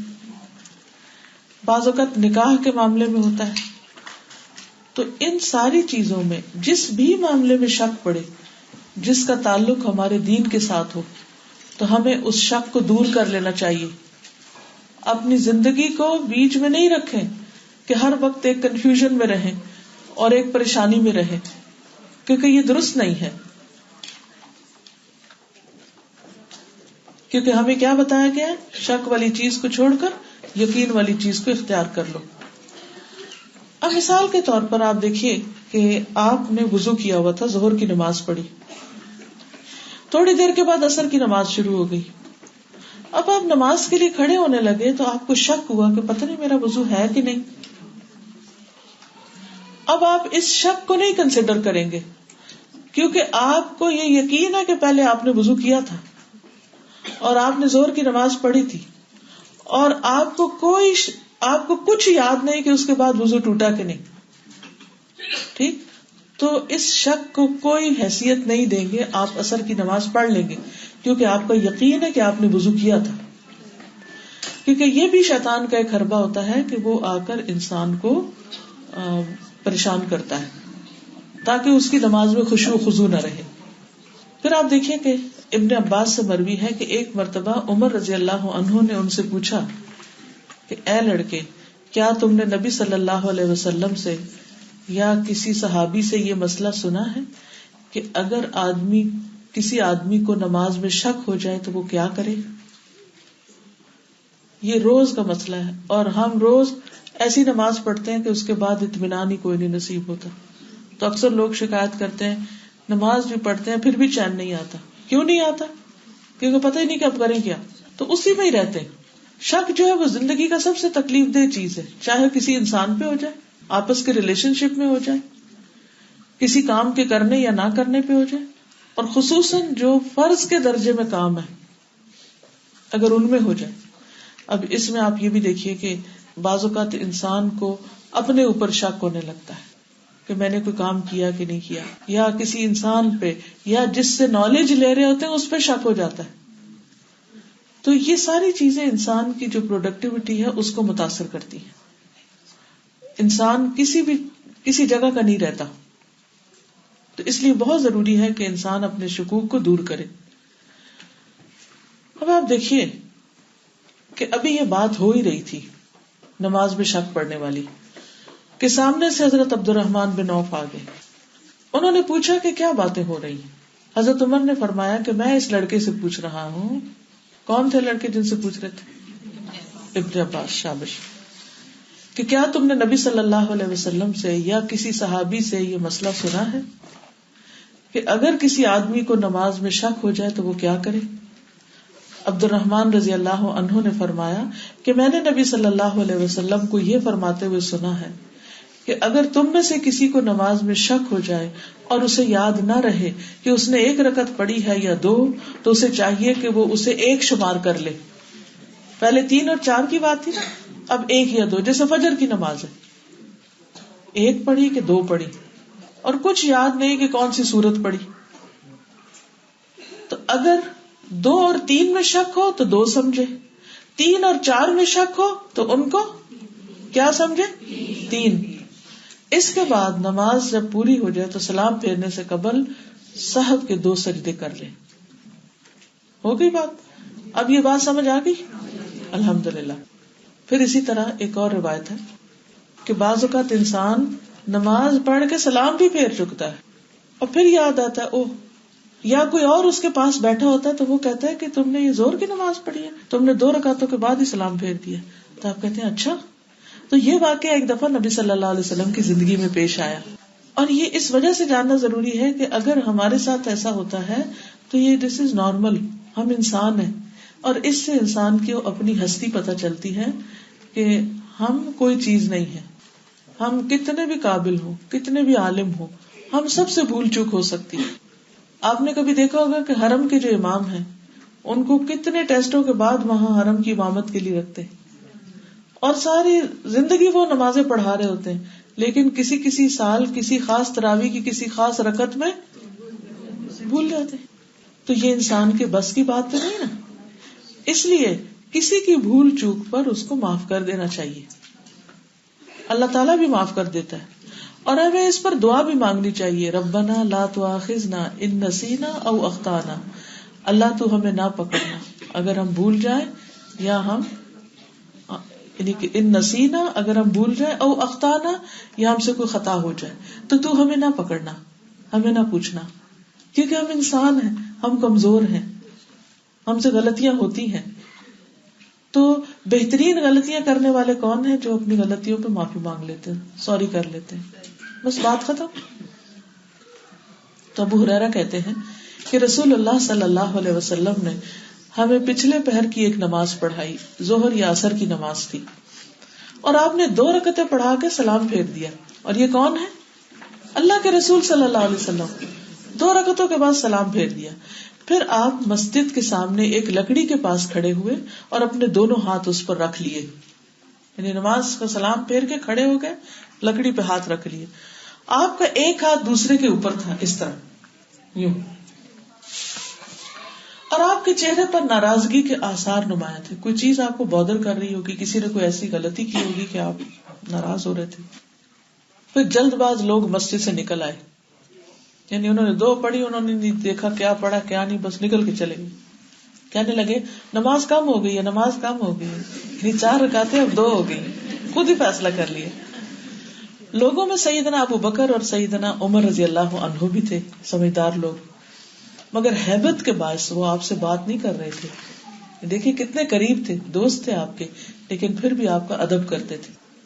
تو ایک آدمی کھڑا ہوا, رسول اللہ صلی اللہ علیہ وسلم اسے ذل یدین, 2 ہاتھوں والا کہتے تھے. وہ کہنے لگا, اے اللہ کے رسول صلی اللہ علیہ وسلم, کیا آپ بھول گئے ہیں یا نماز کم کر دی گئی؟ آپ نے فرمایا ہوں میں بھولا ہوں, نہ نماز کم کی گئی, یعنی نہ بھولا ہوں نہ نماز کم ہوئی ہے. کہنے لگا بلکہ آپ بھول گئے. اے اللہ کے رسول صلی اللہ علیہ وسلم. تب رسول اللہ صلی اللہ علیہ وسلم لوگوں کی طرف متوجہ ہوئے اور پوچھا, کیا ذل یدین ٹھیک کہہ رہا ہے؟ تو انہوں نے اشارہ کیا کہ ہاں. تب رسول اللہ صلی اللہ علیہ وسلم اپنی جگہ تشریف لائے اور بقیہ 2 رکعتیں نماز پڑھائی. پھر آپ نے سلام پھیرا, پھر آپ نے تکبیر کہی اور سجدہ کیا اپنے سجدے کی مانند یا اس سے کچھ لمبا سجدہ، پھر سر اٹھایا اور تکبیر کہی، اور دوسرا سجدہ کیا پہلے سجدے کی طرح یا اس سے کچھ لمبا، پھر آپ نے سر اٹھایا اور تکبیر کہی، یعنی اینڈ میں آپ نے 2 سجدے کیے. تو اس میں آپ دیکھیے کہ 3 طرح کے لوگ تھے. کچھ تو خود ہی کہہ کے نکل گئے کہ نماز کم ہو گئی، کچھ ایسے تھے کہ جو ڈر کے مارے چپ بیٹھے ہوئے تھے کہ اب کیا کہیں. اور درمیان والی راہ کیا تھی؟ سوال کہ کیا نماز کم ہو گئی ہے، یا پھر یہ کہ آپ بھول گئے ہیں. فتویٰ نہیں لگا دیا، آپ بھول گئے، یا آج تو آپ نے نماز کم پڑھائی ہے. نہیں، پہلے سوال کیا. اور یہ ایک بہترین طریقہ ہے کہ جب کسی پر شک ہو یا جب کسی کی بات پر آپ کو کلیریفیکیشن چاہیے ہو تو آلویز آسک، آپ اس کے بارے میں کیا کہتے ہیں. یہ ایک بہترین انداز ہوتا ہے پوچھنے کا، کیونکہ ہم فوراً ججمنٹل ہو جاتے ہیں. تو ججمنٹل نہیں ہونا، اس سے کام خراب ہوتا ہے. مثلاً کسی شخص کو آپ نے کوئی غلطی کرتے ہوئے دیکھا تو آپ کو کیا فرض بنتا ہے کہ آپ کہیں کہ یہ آپ طریقہ اس لیے کر رہے ہیں کہ دین کا حصہ ہے، یا کیوں کر رہے ہیں، میں سمجھنا چاہتی ہوں. تو وہ دوسرا شخص آپ کو بتا دے گا کہ یہ وجہ ہے. اور اگر آپ دیکھتے ہیں کہ اس کا جواب سیٹسفیکٹری نہیں، وہ جواب غلط دے رہا ہے، تو پھر آپ اس سے کہیں کہ میں نے تو یہ پڑھا ہے، دین میں تو اس طرح ہے. تو فوراً یہ نہ کہیں کہ یہ غلط ہے، یہ حرام ہے، یہ فلاں ہے، یہ فلاں ہے. پہلے پوچھیں فلاں کر کیوں رہا ہے ایسا، اس کی کیا وجہ ہے، کیونکہ ادر سائڈ کی سٹوری کچھ اور بھی ہو سکتی.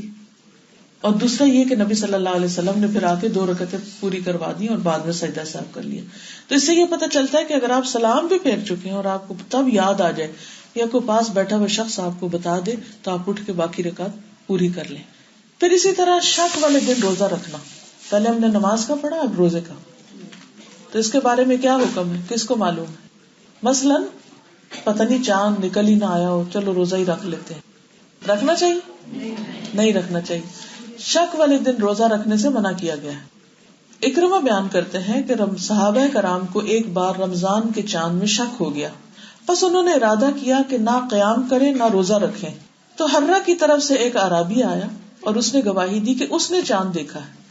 اسے نبی صلی اللہ علیہ وسلم کی خدمت میں پیش کیا گیا کہ آؤ آپ کو بتاؤں. آپ نے فرمایا کیا تو لا الہ الا اللہ محمد الرسول اللہ کی گواہی دیتا ہے، یعنی تو مسلمان ہے؟ اس نے کہا ہاں، اور شہادت دی اشہد ان لا الہ الا اللہ اشہد ان محمد رسول اللہ. اور اس نے کہا کہ میں نے چاند خود دیکھا ہے. جس پر آپ نے حضرت بلال کو حکم دیا کہ لوگوں میں اعلان کر دو کہ رات کو قیام بھی کریں اور صبح روزہ بھی رکھیں. لیکن جب تک وہ یقینی بات نہیں حاصل ہوئی اس سے پہلے آپ نے ان کو روزہ رکھنے کا حکم نہیں دیا. تو شک کا روزہ نہیں رکھتے، یقینی دن کا روزہ رکھتے ہیں. صلہ بیان کرتے ہیں کہ ہم حضرت عمار بن یاسر کے پاس موجود تھے اور ایک بھنی ہوئی بکری لائی گئی. عمار نے فرمایا کہ کھاؤ. حاضرین میں سے ایک شخص پیچھے ہٹ گئے اور بولے کہ میں روزہ دار ہوں. عمار بن یاسر نے فرمایا کہ جو شخص شک کے دن کا روزہ رکھے، یعنی جسے شبہ ہو کہ یہ رمضان کی پہلی تاریخ ہے یا نہیں، تو اس نے نبی صلی اللہ علیہ وسلم کی نافرمانی کی، کیونکہ آپ نے اس طرح کرنے سے منع کیا ہے. اسی طرح کھانے پینے میں بھی شک کی چیزوں کو چھوڑ دینا چاہیے، ڈاؤٹ فل فوڈ کو چھوڑ دینا چاہیے. ٹھیک ہے، مثلا جب آپ کوئی پروڈکٹ خریدتے ہیں اور اس پر انگریڈینٹ صحیح نہیں لکھے ہوتے یا آپ کو سمجھ نہیں آتی کہ یہ کیا چیز ہے، تو آپ پہلے اس کی تحقیق کریں. اور اگر اس پر نام نہیں لکھے ہوئے صرف نمبر لکھے ہوئے ہیں تو پھر کیا کرنا چاہیے؟ ان نمبروں کے پیچھے توجہ پوچھے کہ یہ کیا چیز ہے. اور اگر ڈاؤٹ فل ہو کانٹینٹ تو وہ فوڈ استعمال نہ کریں. بات یہ کہ اتنی چوائس موجود ہے مارکیٹ میں تو ضرور حرام کی طرف جانا ہے. اب مثلا کسی نے ایک سوال لکھا ہوا تھا کہ بعض لوگ اہل کتاب کا ذبیحہ حلال سمجھتے ہیں جبکہ آج کل کرسچن جو ہیں وہ صحیح کرسچن نہیں ہے، تو کیا ہمیں وہ کھا لینا چاہیے؟ میں یہ کہتی ہوں کہ جب حلال میٹ کی اتنی شاپس اور اتنی اویلیبلٹی ہے تو ہمیں کیا ضرورت ہے کہ ہم ایسی چیزوں میں پڑیں جو شک والی. یا تو ہو نا کہ حلال میٹ مل ہی نہیں رہا تو ہمیں کوئی مجبوری ہے. کم از کم مانچسٹر میں تو کوئی مجبوری نہیں، فریلی اویلیبل، اسٹیمپڈ موجود ہے کہ یہ ذبیحہ ہے، حلال ہے. تو پھر جب ایک چیز واضح ہے، یقینی ہے، اس کو لیں، اور جہاں آپ کو کوئی شک میں ڈال دے تو اس کو چھوڑ دیں. ثابت بن ودیع کہتے ہیں کہ ہم ایک لشکر میں رسول اللہ صلی اللہ علیہ وسلم کے ساتھ تھے. ہمیں کچھ سانڈ ملی. میں ان میں سے ایک بھون کر حضور صلی اللہ علیہ وسلم کی خدمت میں لے آیا اور آپ کے سامنے رکھا. آپ نے ایک تنکا لیا اور اس سے اس کی انگلیاں گنی, اس کی انگلیاں شمار کی, اور فرمایا بنو اسرائیل کی ایک قوم کو زمین کے جانوروں کی شکل میں مسخ کر دیا گیا تھا, مجھے نہیں معلوم وہ کون سے جانور تھے. پھر آپ نے اسے نہیں کھایا اور لوگوں کو منع بھی نہیں کیا, کیونکہ آپ نے اپنے لیے یہ اصول رکھا کہ مجھے ایسی چیز جس میں شبہ ہو جائے کہ یہ پتہ نہیں حلال کے دائرے میں آتا ہے یا نہیں, تو اس کو آپ نے پسند نہیں کیا. پھر اسی طرح یہ ہے کہ ایک مرتبہ حضرت انس رضی اللہ تعالیٰ عنہ سے پوچھا مختار بن نوفل نے کہ برتنوں میں پینے کا حکم کیا ہے. یعنی مثلاً یہ بوٹل ہے اور یہ بوٹل پہلے اس میں شراب تھی مثلاً, تو پھر اس کو گرا کے اس کو دھو لیا اور اس میں پانی ڈال کے پی رہے ہیں, تو کیا یہ ٹھیک ہے؟ کبھی آپ کے ذہن میں یہ سوال آتا ہے نا بعض اوقات. اچھا بوٹل کا تو نہیں, لیکن آپ کئی دفعہ ایسی جگہ پر جاتے ہیں کہ گلاسز ہوتے, ہاسپٹل میں شادیوں پہ جاتے ہیں, زیادہ شادی بھی مشکل ہوتی ہے کہ ایسی پارٹی میں جائیں. مثلا ریسٹورینٹ کے انتخاب میں تو آپ خود کوشش کرتے کہ ایسے ریسٹورینٹ میں نہ جائیں جہاں شراب سرو کی جا رہی ہو, لیکن یہ ہے کہ اگر آپ کسی رشتے دار کی شادی پر گئے ہیں اور اس میں ہر قسم کی چیزیں ہیں اس ریسٹورینٹ میں, چاہے آپ کو وہ حلال سرو کر رہے ہیں لیکن وہ برتن تو مکس ہو سکتے ہیں. اچھا اسی طرح ہاسپٹل میں بعض اوقات انہی برتنوں میں وہ دوسروں کو کھانا دے رہے تو اگلے دن دھو کے اس میں آپ کو بھی دے. اب کیا کریں, ایسی صورت میں کیا کیا جائے؟ انہوں نے جواب دیا کہ نبی صلی اللہ علیہ وسلم نے مزفت سے منع کرتے ہوئے فرمایا کہ ہر نشہ آور چیز حرام ہے.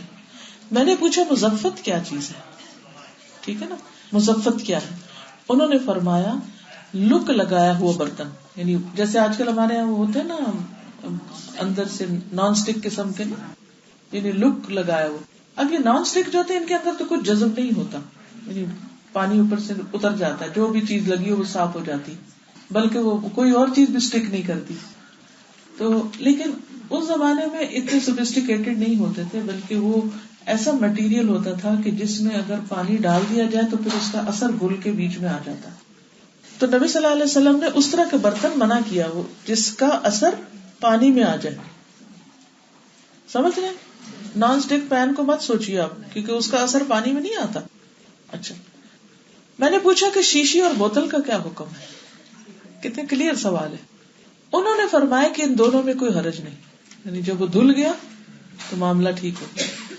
میں نے کہا کہ لوگ تو انہیں اچھا نہیں سمجھتے, ہم لوگ بھی کراہت کرتے ہیں نا اس چیزوں سے. انہوں نے فرمایا کہ پھر جس چیز میں تمہیں شک ہو اسے چھوڑ دو. ٹھیک ہے, اگر آپ کسی ایسی جگہ پر ہیں اور آپ کو پتا ہے کہ اس میں شراب پی گئی ہے اور اس کو صحیح طرح دھویا نہیں گیا اور پھر اس میں کچھ اثرات ہیں, تو ایسی چیز نہ لو. یا کوئی ایسی بوٹل ہے کہ جس کو اچھی طرح دھو کے بھی, یا پھر یہ کہ ہو سکتا ہے کہ آپ سمجھے پانی ہے اور اس میں کچھ اور بھی نیچے تھا اور اوپر سے پانی ڈال دیا. کہ جو چیز نشہ آور ہوتی ہے, جو چیز حرام ہوتی ہے, اس کی تھوڑی مقدار بھی حرام ہے. اور اگر آپ کے گھر میں کوئی چیز ایسے پڑی, مدتوں پرانی کوئی پڑی اور 10-20 دفعہ پانی نکلا آیا گیا اور آپ کو پتا ہے اس کے اندر کوئی اثرات نہیں ہے, تو خالی برتن توڑ کے پھینکنے کی بجائے اگر آپ اس کو استعمال کر رہے ہیں, یا بعض اوقات گراج سیل لگتی, پتہ نہیں یہاں کیا کہتے ہیں اس کو, کاربوڈ سیل کہتے ہیں. اب اس میں آپ دیکھیں کہ بعض اوقات نان مسلمس کی ہوتی, تو لوگ اس سے برتن خرید لیتے ہیں. جی چیریٹی شاپس پہ بھی جا کے آپ ایسی چیزیں خرید لیتے ہیں. تو ان چیزوں کا پھر کیا حکم ہے کہ کیا کیا جائے؟ اب کئی لوگ بہت غریب بھی ہوتے ہیں اور ان کو نئی شاپ سے نہیں خرید سکتے, اور بعض لوگوں کو ضرورت نہیں ہوتی, صرف شوق میں خریدتے رہتے ہیں, ڈیکوریشن پیس بناتے رہتے ہیں. تو ایسی صورت میں اگر ضرورت نہ ہو تو مت خریدیں. اگر بہت شدید ضرورت ہے تو اس کو پاک کر لیں. اور اگر سمجھے کہ کوئی ایسا مٹیریل جیسے لکڑی کا برتن ہے مثلا, اور اس میں آپ اچار ڈالنے کے لیے اس کو خرید رہے ہیں, ڈونٹ یوز دس, کیونکہ اس کے اثرات اندر آ جائیں گے. یا پھر کوئی اور ایسا مٹیریل جیسے مٹی کا برتن ہے, تو مٹی کے برتن میں کیا ہوتا ہے, وہ چیز ساری مٹی میں جذب ہو جاتی ہے, پھر دوبارہ آپ ڈالیں گے تو وہ کیا ہوگا, اس کے اثرات آ جائیں گے. تو جہاں شک گزرے, جہاں طبیعت نہ مانے, چھوڑ دو, یہ اصول ہے. اب کیونکہ ہر وقت تو کوئی آپ کے ساتھ نہیں لگا رہے گا اور بتائے گا کہ اس میں یہ ہے, اس میں یہ ہے. ایک طرف نیڈ کی بات ہے, دوسری طرف شک کی بات ہے. تو پھر اس میں یہ ہوا کہ انہوں نے فرمایا کہ جس چیز میں تمہیں شک ہو اسے چھوڑ کے وہ اختیار کر لو جس میں کوئی شک نہ ہو, کیونکہ ہر نشہ آور چیز حرام ہے. میں نے عرض کیا کہ آپ نے بجا فرمایا کہ نشہ حرام ہے, لیکن کھانے کے بعد 1-2 گھونٹ پینے سے کچھ نہیں ہوتا, اس کا کیا حکم ہے؟ کیونکہ بعض اوقات ہم کہتے ہیں تو تھوڑی سی پی رہے ہیں، اس سے تو بچوں کو برانڈی دے رہے ہیں کھانسی روکنے کے لیے، کیا فرق پڑتا ہے؟ نو، وہ حرام ہے تو حرام ہے. جو چیز زیادہ کوانٹٹی میں نشہ آور ہے اس کی چھوٹی کوانٹٹی بھی نہیں دینی چاہیے. فرمایا کہ شراب انگور سے بھی بنتی ہے، کھجور سے بھی، شہد سے بھی، گندم سے بھی، جو اور مکی سے بھی، تو اس سے بنتی ہے. تو اس لیے چاہے کسی بھی چیز سے بنی ہو اس کو یوز نہ کرو. یعنی ہر وہ چیز جس کو رکھ کے، بعض اوقات ایسا ہوتا ہے نا کہ انگور رکھ دیتے ہیں اور اس پانی میں ڈال دیتے ہیں اور اس کے جوس بنا کے پیتے ہیں. نبیز بھی جیسے رات کو اوور نائٹ کھجور بھگو کے صبح اس کو شیک کر کے اس کا ڈرنک بنا کے پیتے ہیں. تو اگر اس کے اندر وہ بلبلے سے آ گئے، کھٹاس آ گئی ہے یا نشے کی کیفیت آ گئی ہے، یعنی ایک دن رکھی تو بھول گئے اور اگلے دن بھی پڑی رہی اور پھر ہم کہ ہائے کیا پھینکنی. کچھ چیزیں کھانے سے نیند زیادہ آتی ہے، اس میں کوئی حرج نہیں، لیکن اگر کوئی چیز کھا کر آپ کچھ اور بن جاتے ہیں تو پھر ٹھیک. اب یہ ہے کہ جو الکوہل ہے نا اس کی قسمیں ہیں. کچھ ایسی قسمیں ہیں جو نشہ آور نہیں ہوتی لیکن دوائی میں استعمال ہوتی. تو اگر اس دوائی سے نیند آنے کی حد تک تو کوئی بات نہیں، لیکن اگر اس کے اندر وہ اصل شراب ہے جو حرام ہے تو اس کی چھوٹی مقدار بھی حرام ہے، تو آپ مزید تحقیق کر لیں، اس کا آلٹرنیٹ دیکھ لیں تو انشاءاللہ مل جائے گا. کسی نے سوال لکھا تھا کریم اور لوشن کا. دیکھیے جو کریم اور لوشن ہوتی ہے وہ کھاتے تو نہیں نا، ایسی چیزوں کو کھانا منع ہے. جب وہ جسم پہ لگا لیتے ہیں تو وہ اڑ جاتی ہے، اس میں سے اثر اس کا نکل جاتا ہے. تو وہ لگانے کی حد تک لگانے میں یا ایکسٹرنل یوز جو ہے کسی چیز کا وہ فرق ہے اور اس کا کھانا فرق ہے. ٹھیک ہے.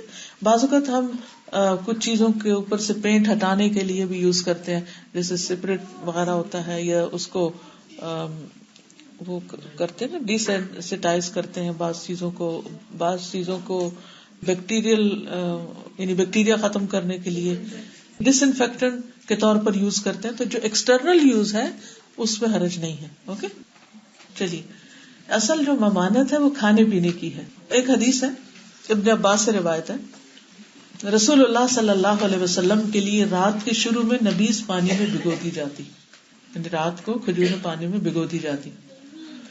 چنانچہ آپ اس کو اس دن صبح اور رات کو پی لیتے، یعنی رات کو بھیگی 24 آور تک آپ اس کو پی لیتے تھے، پھر اگلے دن، پھر تیسری رات کو، پھر دن میں عصر تک. اگر کچھ بچ جاتی تو خادم کو پلا دیتے یا پھر بہا دیتے. ان 3 دن سے زیادہ اس کو نہیں بھگوتے تھے کیونکہ اس کے بعد اس میں اثرات آنے لگ گئے.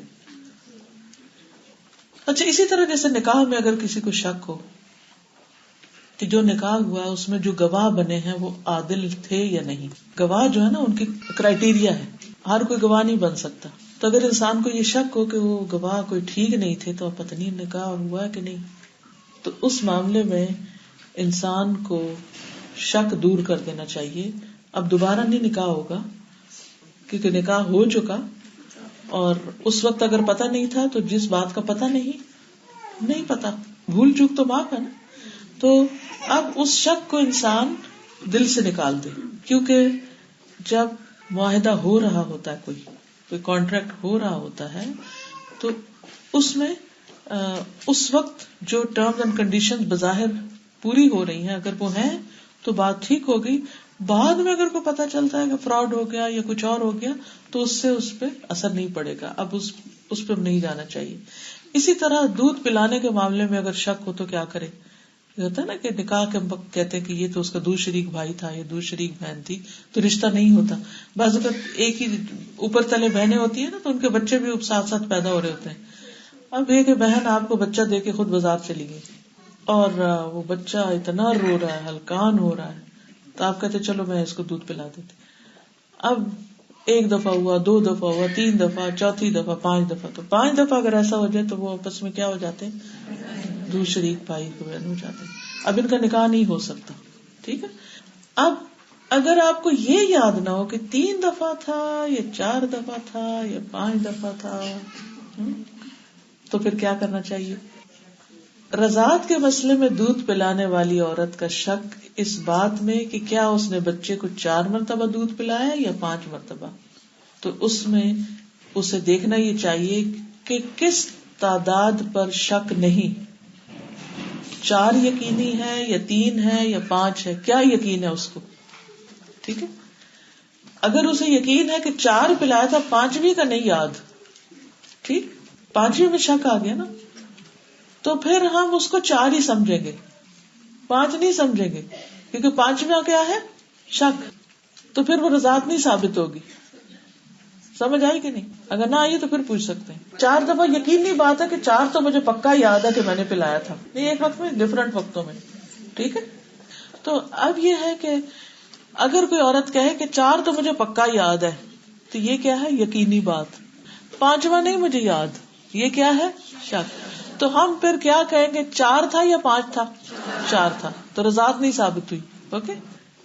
اس میں ایک اور روایت آتی ہے، عقبہ بن حارث کہتے ہیں کہ انہوں نے ابو احاب بن عزیز کی بیٹی سے شادی کی. ایک خاتون آئی اور کہنے لگی کہ عقبہ کو بھی میں نے دودھ پلایا ہے اور اس کو بھی جس سے اس نے شادی کی، دونوں کو دودھ پلایا. اب شادی ہو چکی تھی. عقبہ نے کہا مجھے تو معلوم نہیں کہ آپ نے مجھے دودھ پلایا، آئی ڈونٹ نو، اور آپ نے مجھے اس سے پہلے کبھی بتایا بھی نہیں. پھر انہوں نے آل ابو احاب کے ہاں آدمی بھیجا کہ وہ اس کے بارے میں پوچھ کے آئے. انہوں نے بھی جواب دیا کہ ہمیں نہیں معلوم کہ انہوں نے دودھ پلایا کہ نہیں. عقبہ اب رسول اللہ صلی اللہ علیہ وسلم کی خدمت میں مدینہ حاضر ہوئے اور آپ سے مسئلہ پوچھا.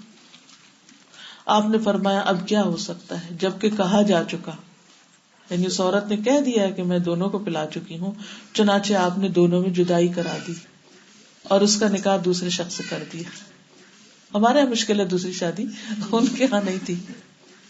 یعنی ہمارے یہاں تو کوئی حادثہ خدا نہ خاصا زندگی میں کسی لڑکی یا لڑکے کے ساتھ ہو جائے تو بس ایک سٹیمپ لگ جاتی ہے اور زندگی دوبھر کر دیتے ہیں. حالانکہ یہ صرف ایک سوچ کی بات ہے، ایک انا کی، ایگو کی بات ہے یہ بھی. اینی وے، تو یعنی یہاں آپ دیکھیں کہ ایک عورت کی گواہی مانی جا رہی ہے جس نے کہا کہ میں نے پلایا، دونوں کو پلایا، یعنی اتنی دفعہ پلا چکی ہوں کہ جس سے رضاعت ثابت ہوگی، تو آپ نے نکاح ختم کر دیا. اسی طرح مالی معاملے میں شک آ جائے تو کسی کی امانت واپس کی ہے کہ نہیں کی، قرضہ لوٹایا کہ نہیں.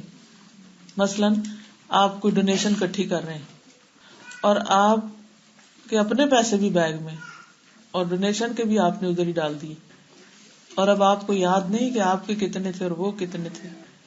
اول تو ایسا کام کرنا ہی نہیں چاہیے، بہت محتاط رہنا چاہیے، کیونکہ اگر اللہ کا مال اپنے مال میں مل گیا تو تباہی لائے گا. اور اس میں پھر کیا ہے کہ آپ شک سے نکلنے کے لیے اپنا حصہ ادھر ڈال دیں لیکن ادھر کا اپنی طرف نہ لیں. ابو ہریرہ کہتے ہیں رسول اللہ صلی اللہ علیہ وسلم سے مروی ایک حدیث ہے، ایک آدمی نے دوسرے آدمی سے زمین خریدی، بس اس آدمی نے جس نے زمین خریدی تھی اس نے زمین میں سونے کے گھڑے کو پایا، یعنی زمین کھودی تو اس میں سے سونے کا ایک گھڑا نکل آیا. تو اس آدمی نے کہا جس سے زمین خریدی تھی کہ میں نے تم سے صرف زمین خریدی تھی، سونا نہیں خریدا تھا، اس لیے تم سونا واپس لے لو. کیا معاملات تھے، کتنے آنےسٹ، کہ میں نے صرف زمین خریدی تھی، میں نے سونے کا بھاؤ نہیں کیا تھا اور میں نے تم سے سونا مانگا نہیں تھا. تو اس آدمی نے جس نے زمین بیچی تھی وہ کہنے لگا میں نے تو زمین اور زمین سمیت جو کچھ تھا سب تمہیں دے دیا تھا. یعنی یہ تھے وہ لوگ کہ جن کے اندر مال کا کوئی لالچ نہیں تھا. اسی لیے جب ایران فتح ہوا اور جو ایران کا بادشاہ تھا اس کا ایک کارپیٹ تھا جس میں سونے کے تاروں کا بنا ہوا تھا، ہیرے جواہرات سے جڑی ہوئی چیز، اس کا تاج، اس کا کرسی، اس کا جو ہر ایک چیز.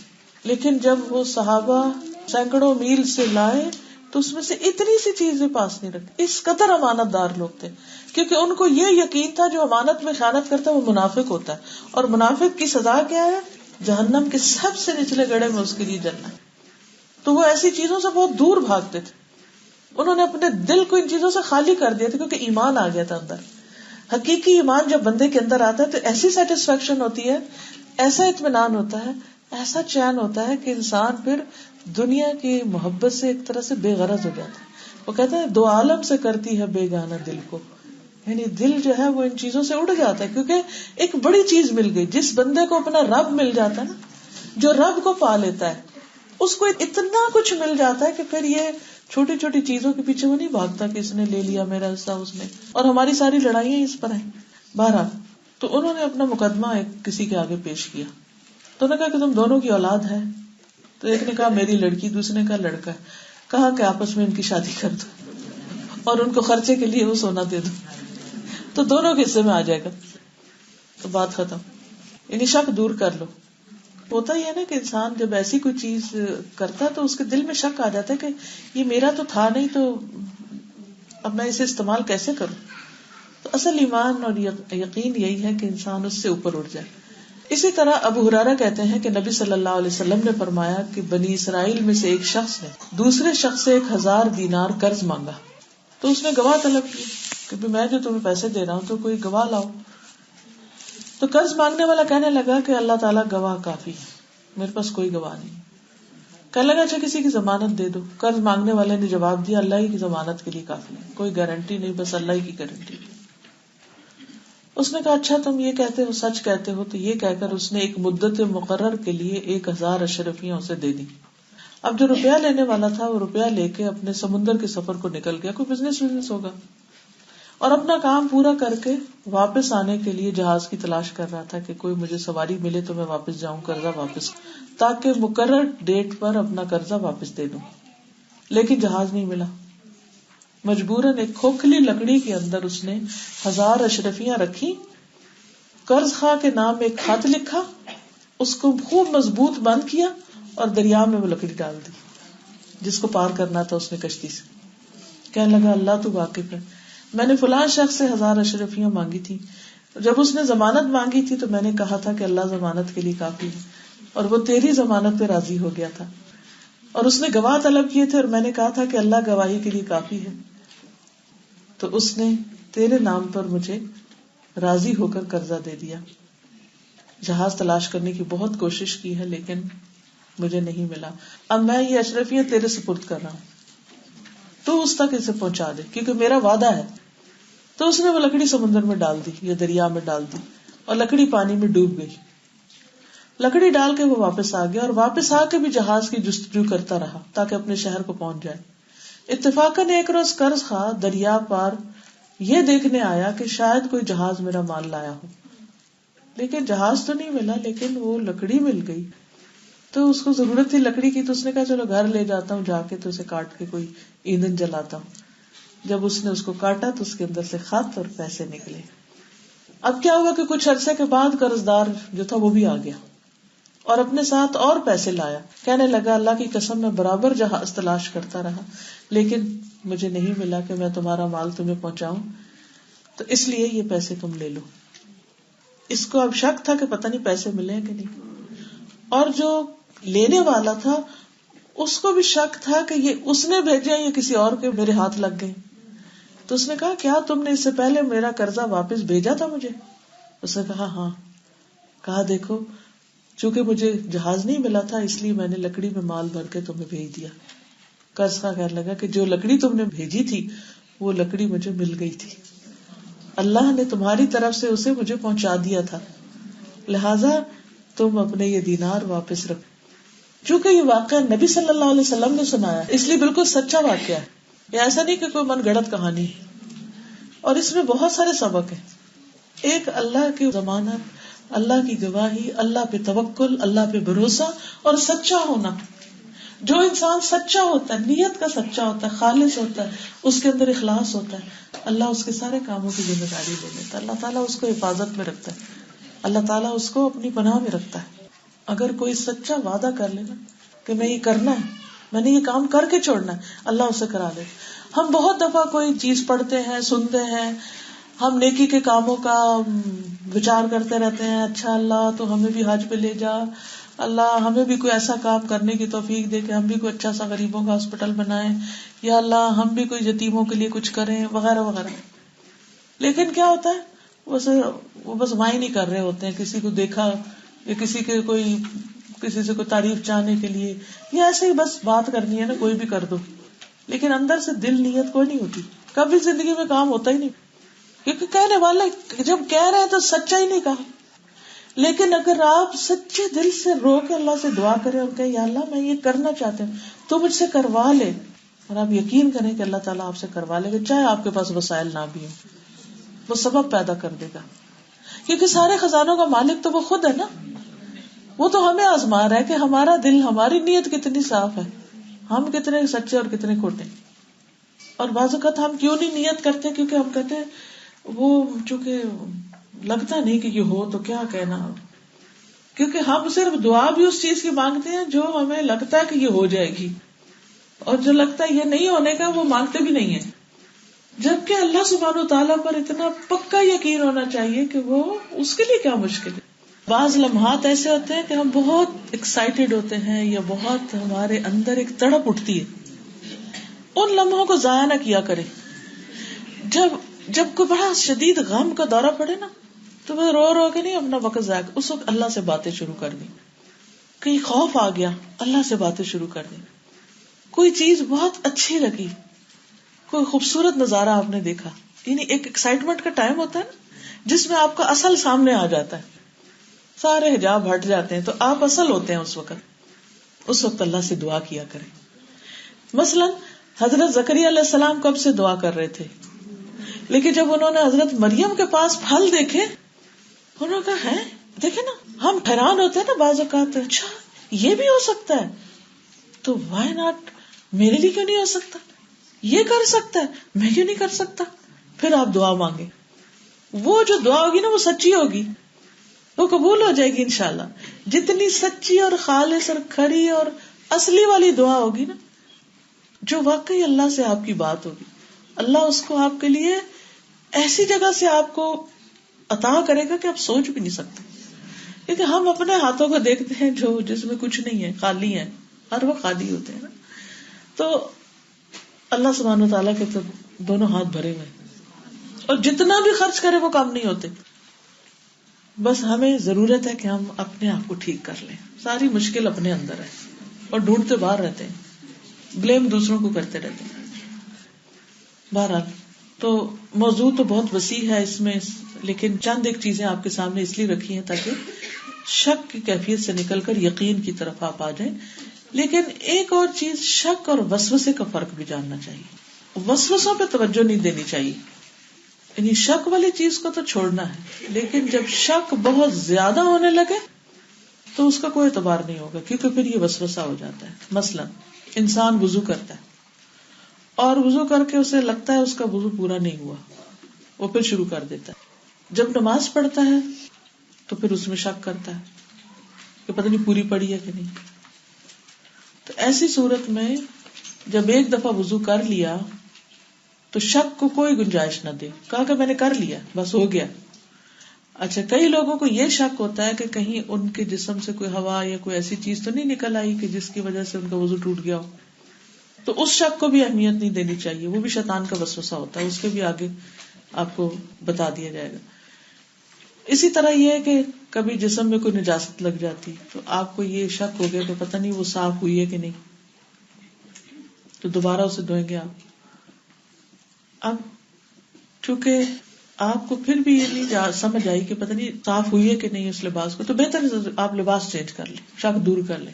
مثلاً آپ کی جرسی کے اوپر آپ کو شک پڑ گیا کہ کوئی لگتا ہے چھینٹا نہ پڑ گیا ہو یا کچھ، تو آپ اس کو دھو لیں. لیکن اگر آپ کہتے ہیں کہ نہیں دھونے سے تو وہ خراب ہو جائے گی یا کچھ، تو بہتر ہے آپ اسے اتار کے تو نماز پڑھ لیں. ٹھیک ہے.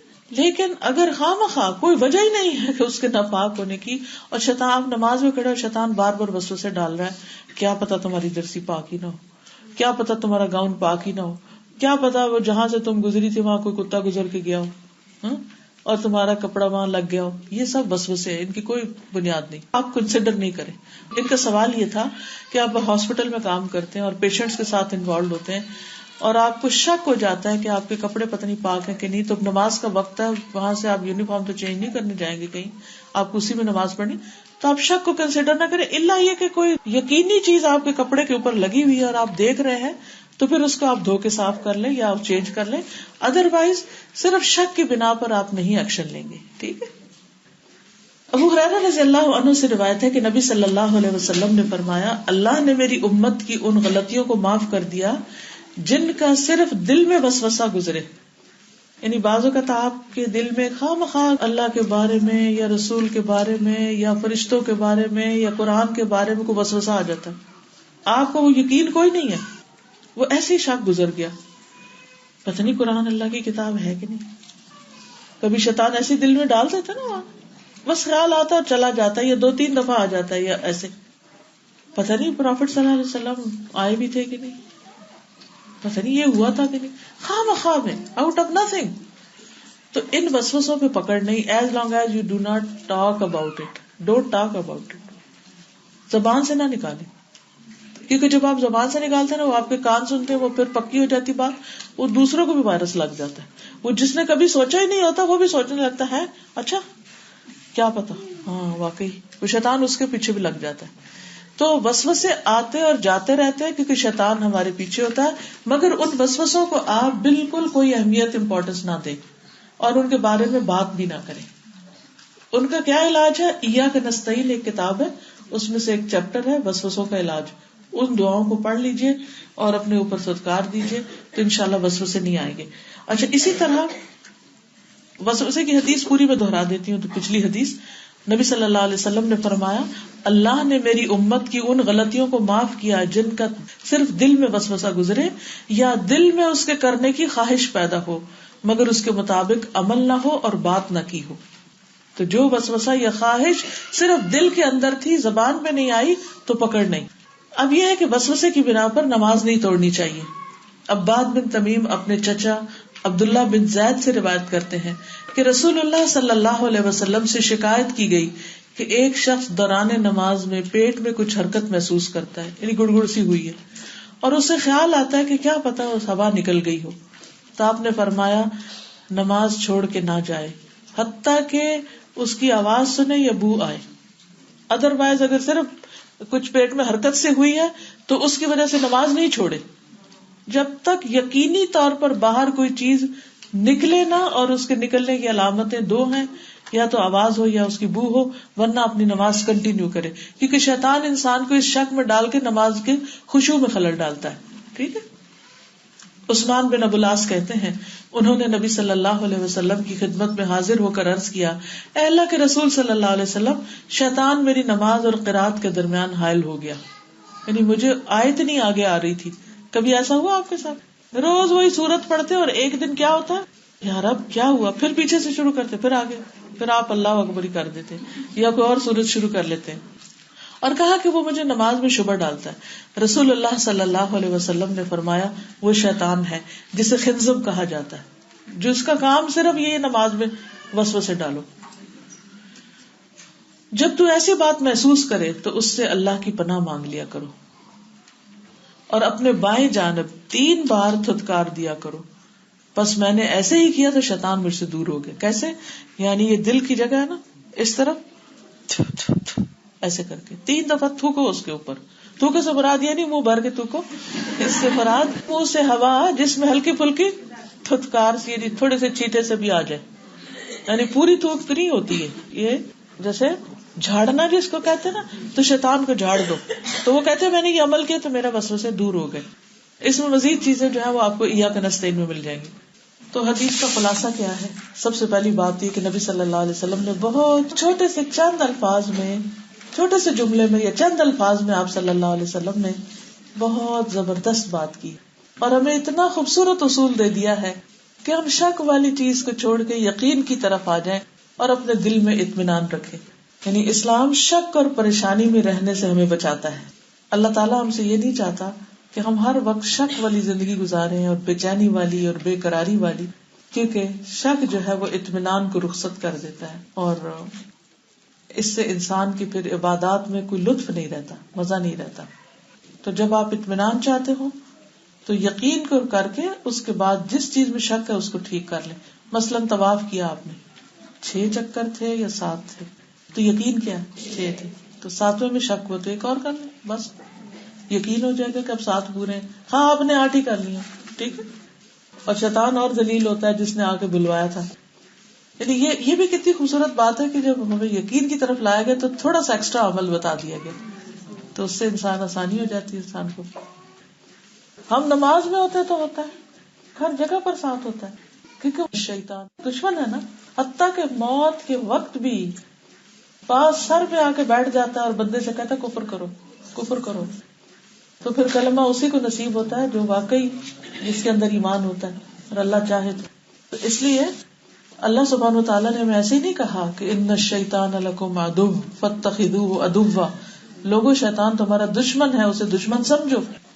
ایک شخص نے نبی صلی اللہ علیہ وسلم سے پوچھا تھا کہ گناہ کیا ہوتا ہے, سن کیا ہے؟ تو آپ نے فرمایا جب کوئی چیز تمہارے دل میں کھٹکے تو اسے چھوڑ دو، یہ گناہ ہے. اور سچائی میں اطمینان ہے. اور پھر یہ تقوی سے تعلق رکھتا ہے، یعنی تقوی بھی کیا ہے؟ انسان شک والی چیزوں کو چھوڑ دو. اور یہ بات یاد رکھیے کہ جب آپ شک والی چیز چھوڑ کے اطمینان پہ آئیں گے تو اللہ سبحانہ وتعالیٰ آپ کو اس ایفرٹ پر ایکسٹرا اجر بھی عطا کریں گے.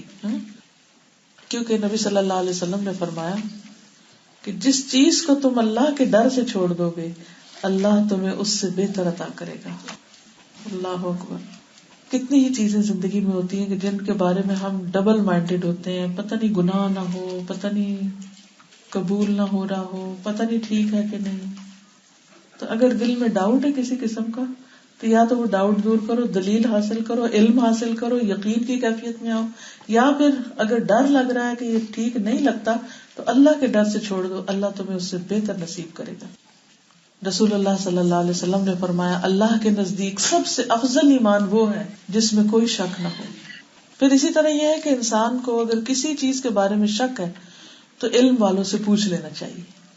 اور اس کے لیے یہ نہیں کہ ایک دن کو ہاتھ آ جائے تو اس کو چھوڑے نہ انسان، اس کے لیے پوری زندگی ایفرٹ لگانی چاہیے، ساتھ ساتھ سیکھتے چلے جانا چاہیے. تو اللہ تعالیٰ سے دعا ہے کہ وہ ہمیں نفع مند یقینی علم عطا فرمائے. آخر میں حدیث دوبارہ سن لیجیے تاکہ عمل کر سکیں. سعد الغامدی، اور یہ میری ویب سائٹ کے اوپر اس کے آڈیوز موجود ہیں، اگر آپ دوبارہ سننا چاہیں تو CD بند کر کے رکھ لیں. سبحانک اللہم و بحمدک اشہد ان لا الہ الا انت استغفرک و اتوب الیک.